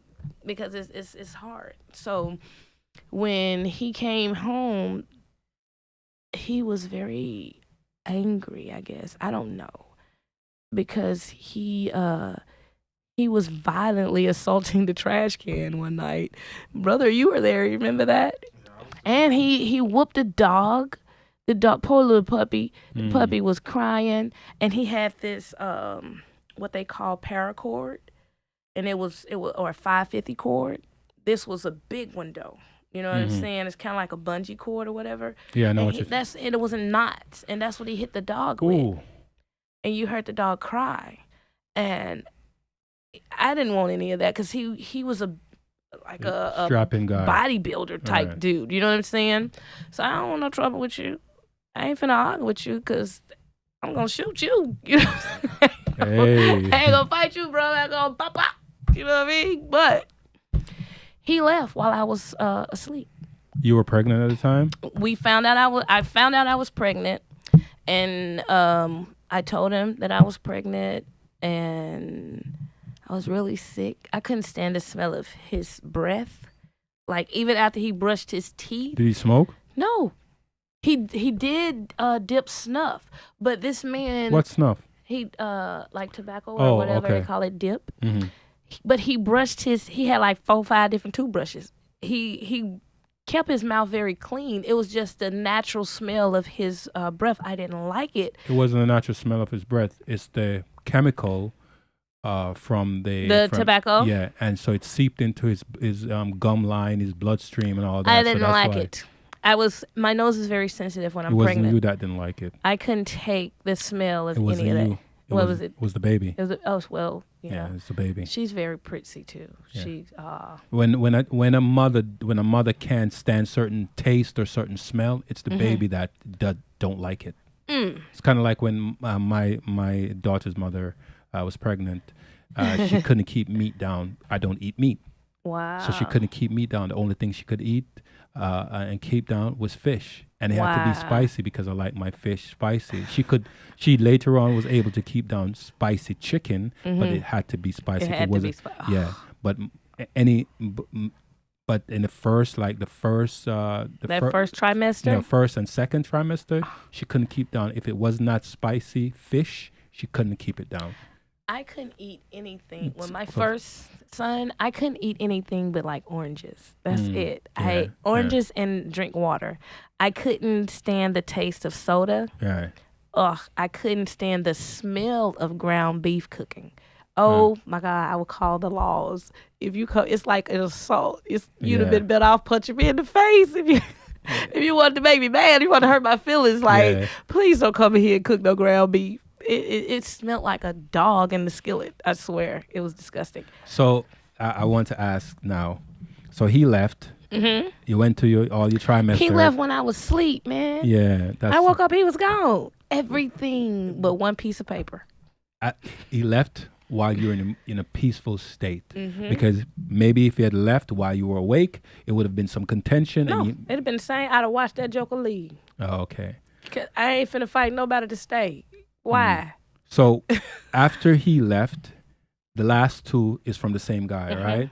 No. Okay. So after he left, at this time, I'm still in the church.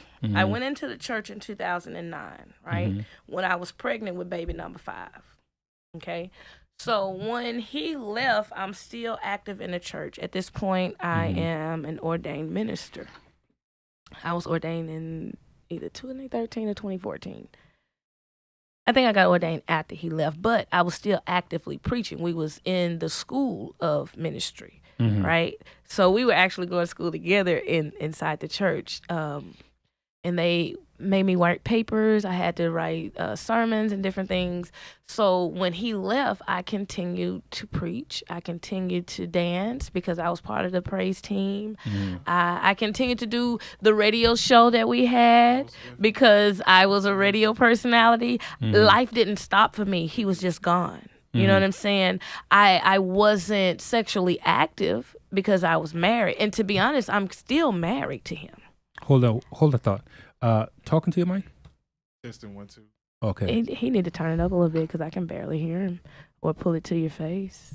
Yeah. Talk again. Testing 1 2. Okay. Yeah, you're good. Okay. Yeah. So he, I'm still married to him. Don't know where he is to even divorce him. I don't know how we gonna figure this thing out. We gonna have to. It's easy. I can tell you how. Okay. Well. Side note, that's gonna be a sidebar conversation. Yeah. You're gonna help me out because I'm serious. I'll tell you how. I am over it. It's pretty simple. Because I literally been married for 10 years by myself. It's more simple. Just about. It's more simple than you think it is. Okay. To divorce someone. Oh, well, I've divorced before. I filed the paperwork myself, but I didn't think it was that easy when you can't find the person or you don't know where they are. It's you know what I simple. mean? Okay, so we're gonna do that. So he just up and left. I was asleep. I continued to do what it was that I was doing, and I ended up having to have a C-section with this particular baby because what people don't know is pregnant women have to have sex. if they don't have sex regularly, their body don't function properly when they're delivering, because there's a certain hormone in the semen of a man that softens the cervix of a woman. Let's back that up for a second. Okay. Let put a backup break on that for me. Yeah. I need you to say that again. I need you to look into that camera when you're saying it. And I want you to explain that in clear details, because that part right there is very important, because some women I've known myself, that when they're pregnant, Don't want you to. they don't want you to touch them. They don't want to do. And I'm gonna tell you why. Wait. Okay, go ahead. Hey, Okay. and I know, I have friends that I know someone that's currently in a relationship. She's pregnant, and they've been in a relationship for a minute, and she don't want to be touched.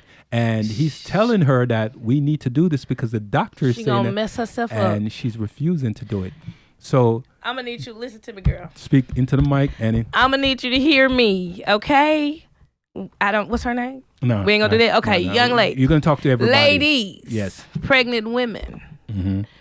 It is very important that you have sex regularly while pregnant, because the way God designed things, stop it, cut it out. But the way God designed things, He designed them to work. Okay, you're not supposed to have complications.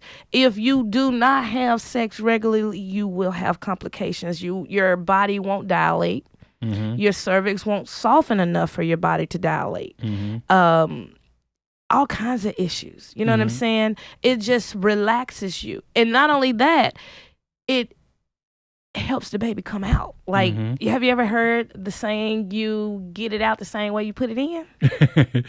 I haven't heard that saying, but it's true. Okay. Because this may be a little explicit, No, but carry it's like on. you really got to get in there. You know what I'm saying?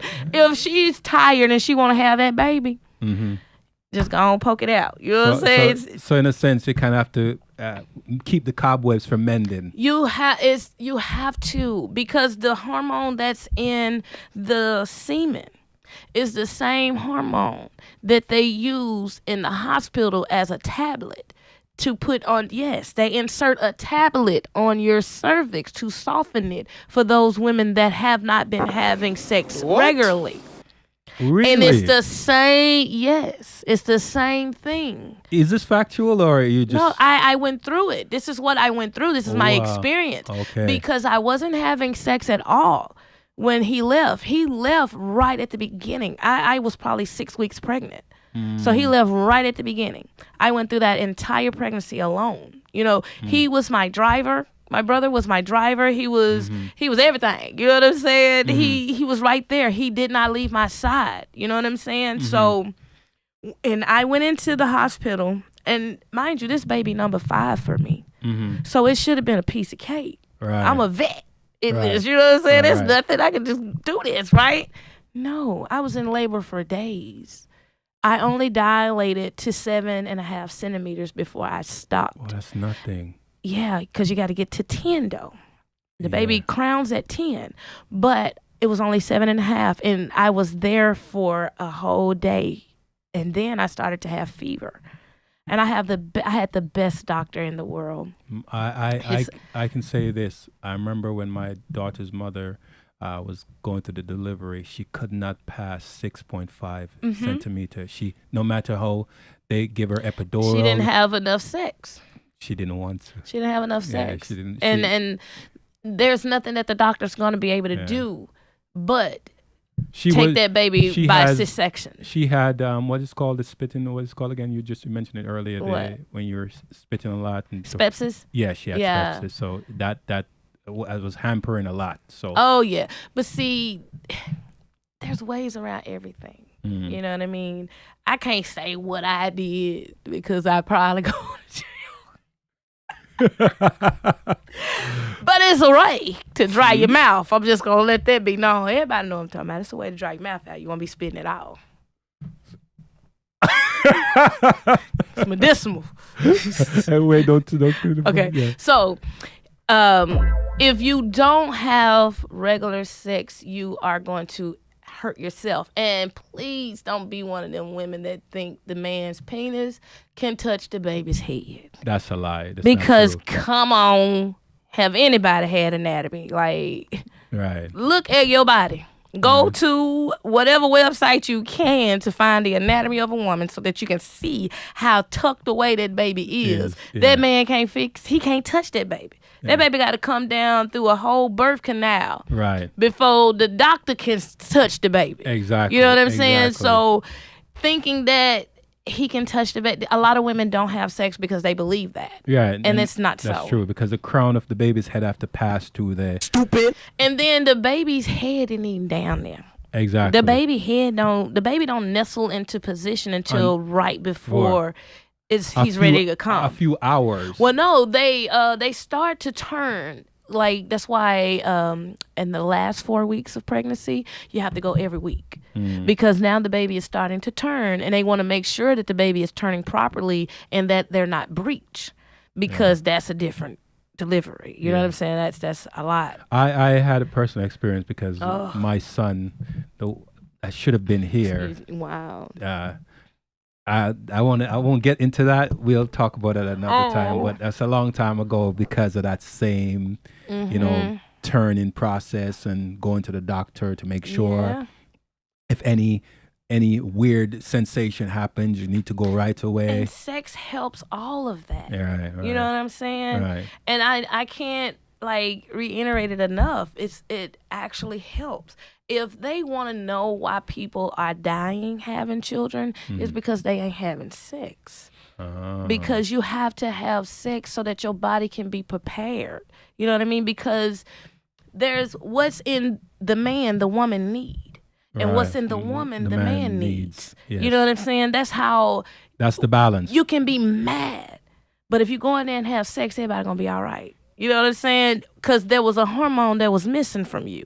You know what I'm saying? Let me give you this hormone, baby. Come on ahead. Because I know what's wrong with you. Come here. You know what I'm saying? Yeah. You can't withhold that because it's needed to sustain your life. You know what I mean? That's true. That's why it's so important to have real relationships and not be so casual because you're giving away good stuff. You know what I mean? Casually.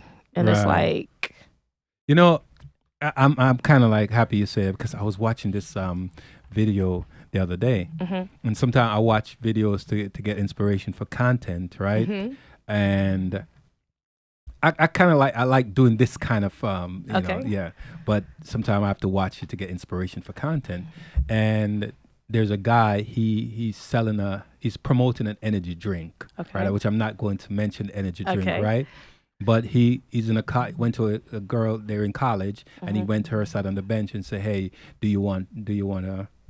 I'm gonna say the name, but because it only makes sense. He said, "Do you want to smash?" okay, Right? And she said, "Now," and he says, "Yeah. Do you want to smash?" And she said, "Well, I have a class in about half an hour." Right? He said, "Well, you want to smash? I can give you a smash right now." She was like, "Right here?" Yeah, right? And he was like, "Yeah, right here." So she was like, "Okay, right. We can go to my apartment. It's not right. It's not far." That's her mind in the gutter. He put his hand in his bag and he took out the energy drink and said, "Here's a smash." And she was like, and he was like, "Your mind is in the gutters," right? Because she was really ready and willing to give it up casually, right? And he was like, "But I'm coming over later to smash." And she was like, "Okay, right?" Yeah. And I was kind of like, man. It's messed up. And they recorded her, right? Everybody can see it. So this is going to live forever. Exactly, because it's online. It's going to live forever. And somebody in the future, parents, relatives, siblings, children may see it. I was like, you're willing to just give it away like that. Hookup culture. Because they've desensitized it. Yes. It's not valuable anymore. Exactly. You know, Yeah. because here's the thing. Look at our entertainment industry. Mm-hmm. The women are naked. That's true. It's out there for the world to see. We recently did a video and we called it Fashionably Naked. It's up and we re-edited it and we're going to put it back up and take the old one down because there was some noise issue, sound issue. But they're actually walking out on the stage with black tape, just black tape. Yeah. Right? And they're all naked because that's what I call it. Fashionably naked. I came up with the term fashionably naked, and I mentioned it to Ray, and I was like, I mentioned it to Arts, and it was like, sounds good. That's what it is, fashionably naked. Because right? that's exactly what they're doing, and it's like, there's no secret to a woman anymore. Exactly. Because they got it out on the internet, like these twerk videos where you got to have it from all angles, and it's like, bruh, I don't need you up my wazoo like that. You know what I'm saying? It's like you can see everything. Yeah. It's like, come on, sir. Let's do that for another week. Okay. Yeah, talk about it for another. Okay. All right. Okay. So with all of that, with music, and you're conveying a certain message in your music, right? And with everything that you say about your relationship, we can talk about the last two another time. Okay. Right? Because I want to get back to why are you so focused on only doing spiritual music? Do you feel it's a calling? Is it a calling? Does it, in comparison to the secular hip hop music or rap music, and you say you're not doing gospel music, you're doing spiritual music. Why do you have that distinction between gospel music and spiritual music? Well, I started out doing secular music, right? I first started rapping, and the song was called Bed to the Floor, so you can just imagine what was said, right? But when I... in 2008 or 2009, I was in a very bad place and I was married to my first husband, and this is the beginning of the abuse. And I was in a shelter for battered women. And I met these people that was talking about this crusade center and this prophet that could, break things and, just all of the bells and whistles about this man. So I went to see him, and they was like, if you need a ride, you can say you need a ride and I'll have somebody pick you up. And I was like, bet. So I said I needed a ride, and they picked me up. And that night I received the Holy Spirit, right? How? I was standing at the altar. Now, mind you, I went there with an expectation for my son. But God showed up for me because, right, my oldest. God showed up for me because... Darius your oldest? No, he's the next to the oldest. Okay. Freddie is the oldest. Freddie. Because my son was going to need me to help him. So God had to fix me first. Because he could fix him all day long, and then it was going to grieve him because he was going to be trying to fix me, and I'm so bullheaded, I ain't listening, right? So God had to help me. So I was standing at the altar, and all I was saying was, thank you, Jesus, right? And there was these ladies. They were all over me, and they had their hands on me, and they were praying over me. And once somebody was fanning, these ladies was working this altar, okay? So all I was saying was, thank you, Jesus. And then all of a sudden, my lips started trembling. And one of the ladies was like, there it is. She was like, let it go, like release it, right? So they basically like just coached me into this relaxed state. And when I tell you, the Holy Ghost just took over my little old body, it was like an outer body experience that I would never forget, that no one can take from me, right? So at this point, I'm on the floor now, and I'm laying there on the floor, and all of these things that I can't identify are coming out of my mouth, and my lips is trembling, and it's like I'm hovering over myself saying, get up, girl, get out the floor. Get your butt up out the floor, right? So, and every time I'm like, okay. So I try to get up and I fall right back down because it was like my legs were like wet noodles. I had no ability to stand, no ability to do anything but just lay there and let God do what he was doing, right? I was literally on the floor the whole night. They had to move me from the middle of the sanctuary to the aisle. I don't even know how they moved me. I can't remember. I don't know if they picked me up because I couldn't walk. I could not. At that moment is where you realize that God is real. Your pursuit, okay. And then my entire life changed. The wind blew different. My senses were all different. It's like I was. It was literally a spiritual everything reincarnation. Everything was heightened. All my senses. I could hear for miles. You know what I'm saying? It's like I was in tune with nature. I was in tune with everything around me. I walked in a daze for probably about a week. You know what I'm saying? Before I really came back to myself. I was on that floor all that night. I left and they took me back to the shelter. And I always had the passion to do music, but now I have this new life. So how can I incorporate my first love with my newfound love, right? So that's how it happened, because I can't lead people in the wrong direction. I don't want to be a part of the problem. I want to be a part of the solution. So I have to speak life. You know what I mean? I have to do that. There's no other way. So I asked the Lord, what am I going to do? Like, now how am I going to do this? And he said, be you. He told me to be myself. And I said, well, you're all in me. So I can't help but do, the inspirational music. I can't help but talk about you because you all in me. That's all I can talk about, right? And he just let me know that go ahead and do you and be you and do this thing. You know what I'm saying? So you've done a good job. I can tell you that. And from that point, thank you. From that point, You're welcome. That's where I've been. I can't. I sit down with my Bible and the beat. You know what I'm saying? I put a blanket on the floor and I'm like, all right, Holy Ghost, come on, we got it right. You know what I'm saying? So I sit down with my Bible and I get to flipping and I be playing the beat.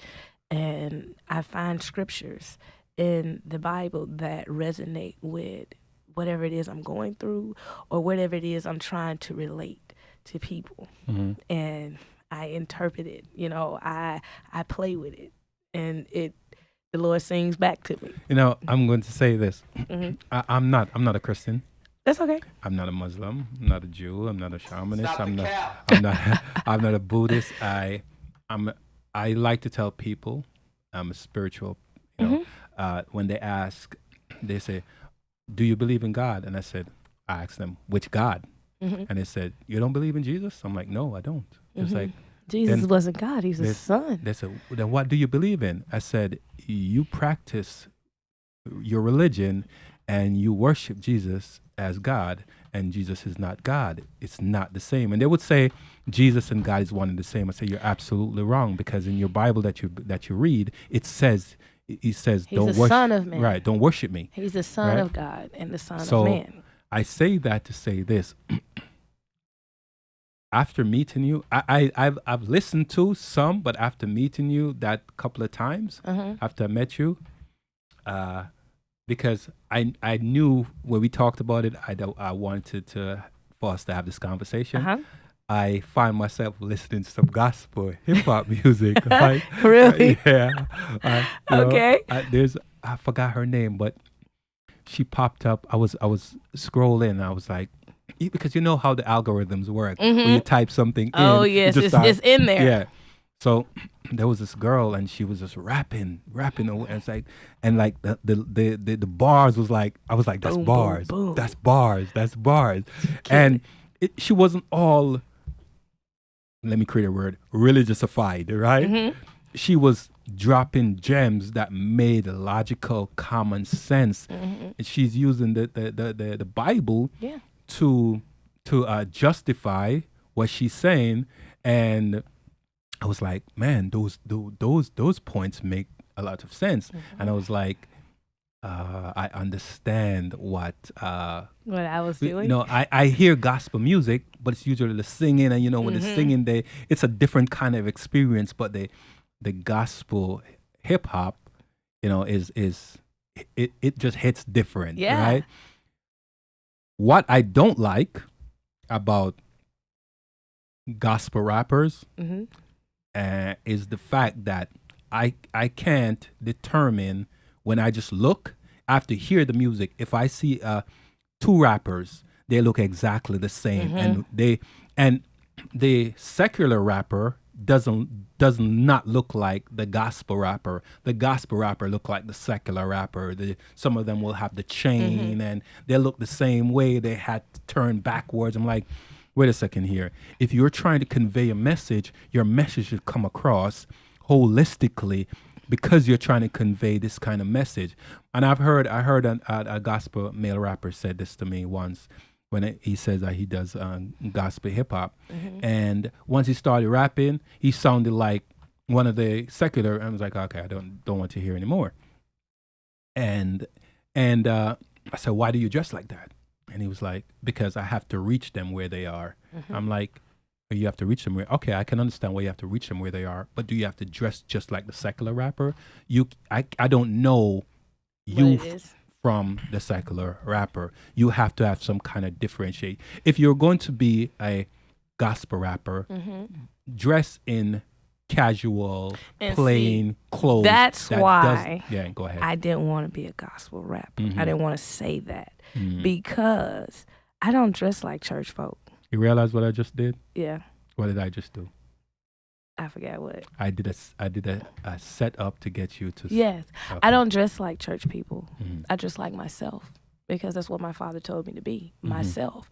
And myself, I'm not going to do anything that I feel that will embarrass me as a lady or as a Good. mom. Good. You know what I'm saying? Good. Because my kids are looking at me. I am an open book for them to read. They are following me and doing what I do.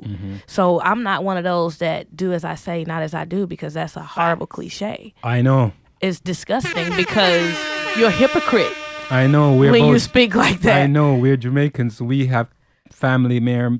I'm not even going to get into that. Okay, but I make sure I'm not hypocritical. You know what I'm saying? So I'm going to be myself. I'm going to always be sexy. You know what I'm saying? But you can be sexy and not explicit. Right, you know what I'm saying? right. Because what women, well, I'll say little girls, because they ain't women. But pause a second. Hold that thought. I'm not leading you away. Okay. You say girls, not women. Sexy and conveying your Sex is different. That's what that's where, remember, sex is the The root word. the root word. Sexy is the verb, the action, right? So when you can be sexy if you're doing the music and you're being sexy. In a sense, it's kind of like you're doing it to attract. Here's the thing. Clarify. I'm beautiful so that I can attract people. Okay. All right. Right. My job is not to mislead people that I attract. Okay. You understand? And if I am naked, I'm going to mislead. Ain't no man finna hear nothing I'm saying with my butt out. You know what I'm saying? He ain't going to pay attention to that because he going to be too busy looking at my butt. You know what I'm saying? He going to be he going to be, oh my God. He's going to be too busy fantasizing about what he can do with this butt. You know what I'm saying? So we as women, we have to be mindful of that. Right. And stop being such a victim. I know I'm probably getting a lot of backlash about this, but I really don't care because like who but they gonna be. You know what I'm saying? But we got to stop being victims when we put ourselves in situations to be victimized. Pause for a second. Looking and say it again. Say it loud enough for the in the back. Okay. Say that again. They need to hear that. We need to stop being victims when we put ourselves in a victimizing situation. Because I was raised knowing that birds of a feather flock together. Mm-hmm. Okay? Everything that is the same looks the same. Mm-hmm. Okay? So if you not a hoe, don't look like no hoe. Don't tell me I'm a grown woman and I can do what I want, because grown women know better than looking like hoes. Because I can be sexy in a pantsuit. You feel me? I can turn heads in a jumpsuit. I'm talking about a sweatsuit. Because men want to have, they don't want to know everything right up. When a man, we just had a conversation with someone yesterday. Okay. Inside of a grocery store. I'm not going to say the grocery store. Okay. Me personally, I cannot stand seeing women in these yoga pants. I don't like these. Why? No, here. I love yoga pants. Here's why. They are awesome. Here's why. Okay, go ahead.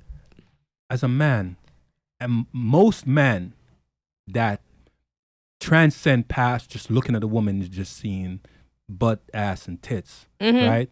We want to see the woman for who she is. And when we not see be distracted. and not be distracted, it is so appealing and alluring when we see a woman that dressed in a nice dress. I was just saying to Ray yesterday, I saw a woman walking, and she's slim, and she's in a dress, comes down right above her knee, and I looked at Ray and I was like, that's my type.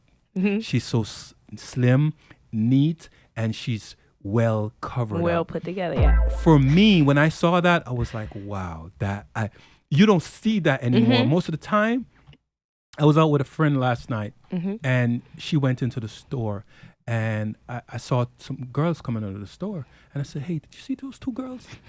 Their skirt is so short that when they're walking, it's riding up on their butt cheeks. To me, that's a turn off. It is. Why? I see young girls doing it, and I see women in their 50s, even in the 60s doing it. And then they say, we need to do another show.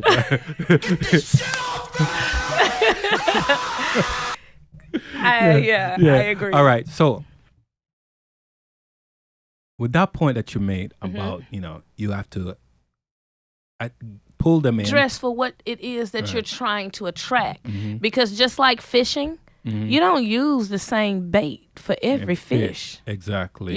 Sometimes you use jigs, sometimes you use crickets, sometimes you use a worm. Exactly. Some people use cheese. Exactly. You know what I'm saying? So you just got to know how to bait your hook for whatever type of fish that you're trying to catch. Right. Now, if you're not trying to catch somebody that's going to be going upside your head and talking crazy to you, respect yourself and put some clothes on. You know what I'm saying? Because a man is only going to respect you as much as you respect yourself. True. If you're disrespectful to you, he's going to be disrespectful to you. True. Period, point blank. And it's like a lot of women, I hate to have to say it, but it's the truth, because I'm an intellectual person, so I can see things for what they really are. And it's like, I'm tired of the woe it's me. I've been victimized a lot myself. You know what I'm saying? But I'm never going to play a victim, because I'm nobody's victim. You know what I'm saying? I'm going to always stand above everything, because I'm going to be victorious, right? So I can say what I'm saying because I've been there. You know what I mean? I've had men take advantage and push themselves on me. You know what I'm saying? And for the sake of my life, I let him have their way. You want some water? Do you want some water? Yes, I could use some water. Chip, look in that. You have to take off your headset and look in there. You see some water. Grab one and a cup. 2 cups for me. Awesome. You have to get up and look in the cabinet. Just tap on the door. No, right there in front of you. Look down. Tap on the door. Yes. Awesome. And just grab a bottle of water and 2 cups. So I've been in that position where someone took advantage of me. You know what I'm saying? I wouldn't say it's... 1 second.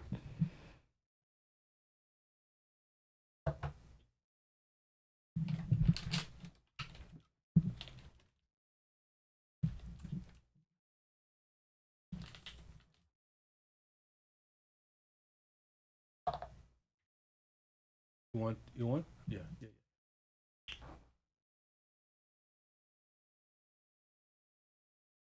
All right. So here you go. Thank Here you go. All right. I think we're getting a cue here. Oh, okay. All right. Please get the cue. All right. Yeah. All right. So let's we're gonna obviously come back, but Yes. let's talk about a little bit about spirituality. Okay. We have let's say 5 minutes, and Okay. then we can wrap up. Right. So in terms of the Holy Spirit consuming you and giving you a direction and helping you to helping you to make a decision where to go, the direction to go in, and you knowing that you want to pursue spiritual music, spiritual hip hop. Let's call it spiritual hip hop. Well, no, spiritual rap. Spiritual rap. Because Okay. hip hop is demonic. Okay. Spiritual rap. Right. You know what rap mean? Right. You know it's acronym, right? What is? Tell me the acronym. Rhythm over percussion. Right. No, rhythm and percussion. Right. Rap. Because it's Rhythm and 80 poetry. Rhythm and poetry. It's Yeah. the 808. Yeah. I've heard some said rhythm and percussion. Okay. But it's rhythm and poetry. Rhythm and poetry, and that's what I do. Right. So now that you know you're doing rhythm and poetry in a spiritual way, what's your long-term goal? Because you say you live somewhere else and you moved here just to pursue it because the ability for you to be able to get somewhere is more fluid and easy accessible here than where you were. Talk a little bit about that. My long-term goals for music, I'm gonna do music till I leave this earth. Period. I may not be doing as much rapping. That's probably why God got me transitioning to singing, because the longevity of that is a lifetime. I don't think so much when it comes to rap, because I can't see me 60 years old rapping unless I'm doing like a throwback. You know what I'm saying? But even then, it to me is like weird, right? Right.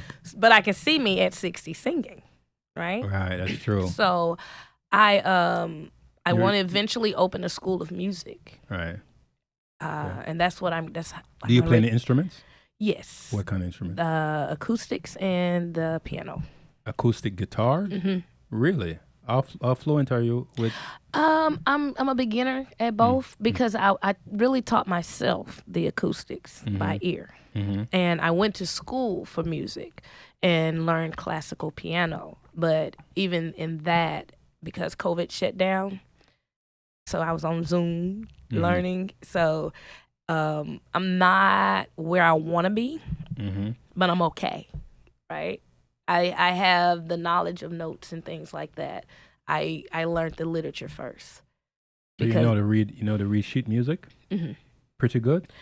Good enough, I guess. Like, I haven't seen complicated sheet music yet. You know, I'm basic at that. I won't say I'm a scholar yet. I know someone, a former producer that. But I do want to continue my education in it, though. Okay. Because I was telling brother on my way here, I want to play every instrument because I love music so much that I want to create it so I can just sit in it. You know what I mean? Just live in it. It's like, I don't know. It's something about it. Ray, we might have to introduce her to Q. Yeah, maybe. Yeah. The baby? No, he said maybe. Not the baby. I was say, who is Nah. Q? He the baby? So he's another musician that we know. Okay. Right. But it's like I wanna be the egg yolk inside the music. You know what I mean? Like if you look at the egg and you see the fluid around the egg, I want to be the yolk, and the fluid is the music. That's why I want to learn how to play every instrument, because then it's like you can see it coming from me. You know what I mean? I'm creating it. You get it? Yeah, It's weird. I get it. For me, my understanding of that, when you say that the egg is, let's say, everything around, let's say the world, right? And the liquid is the people, and you just want to be the center of that, so everybody's just gravitating towards you. It's like the music, when I hear it, it lays on me. You know what I'm saying? Yeah. I feel like I'm actually immersed inside the music. And it's almost, it's crazy, but I bet every artist feels this way. Yeah, music is immersive. It talks to you. The beat literally speaks to me. When I sit in it like that, it tells me what it wants on it. Yeah. And I just write it down. I be obedient. That's true. All right, so we're going to kind of wrap it up right here. Okay. I mean, this was really good. We have a lot more. We talked about other things too, but this was really good. I actually enjoyed this. I told you would. I love it. I am excited to do it again. When we first met, and I said, "Hey, I'm doing this," and he was like, "Really?" And I said, "You should come." And I know why I wanted you to come, because I like to talk to people that have that certain je ne sais quoi. That's je ne sais quoi. and you had a good story that I wanted to discuss and have a conversation with you, and for other people to hear it. And so on that note, everyone, let me talk into this one. Everyone, this was a good interview. I really appreciated having a conversation with, I'm not gonna mess with you. Don't you do it. With Gussie Lee, aka Lady Wisdom. I can say this. Ray, could you go back there for a second for me? My camera. Yeah. So we're gonna do this again, and I think we're gonna I know we're gonna talk about more stuff, because trust me, she have other stories or other things to talk about. It's let's just consider her as a chewing gum, right? Okay. And the brand that she is called Gussie Lee gum, right? Because it's a lot to chew on. It's a lot. So, all right. So everyone, thank you. Let's go back to this one right here. So everyone, thank you. This was a good show. Really appreciate it. Thank you for watching. You can support the channel by going to chat.tips and support the channel. And you can call us if you want to be on the show. You can go to 1-844-PUT-ME-ON. That's 1-844-PUT-ME-ON, the Think and Say podcast. And you can visit thinkandsay.com. You can have you can put up your show suggestion by going to thinkandsay.com/shows. You can just go through the site and you see what we have there, and you can be a guest on the channel. You can be a guest on the podcast, and we can have interesting and exciting conversation like the one we had just had with Gussie Lee. You know, I like to mess with her. Say, stop it. All right. Thank you, everyone. Have a good day. Awesome. This was awesome.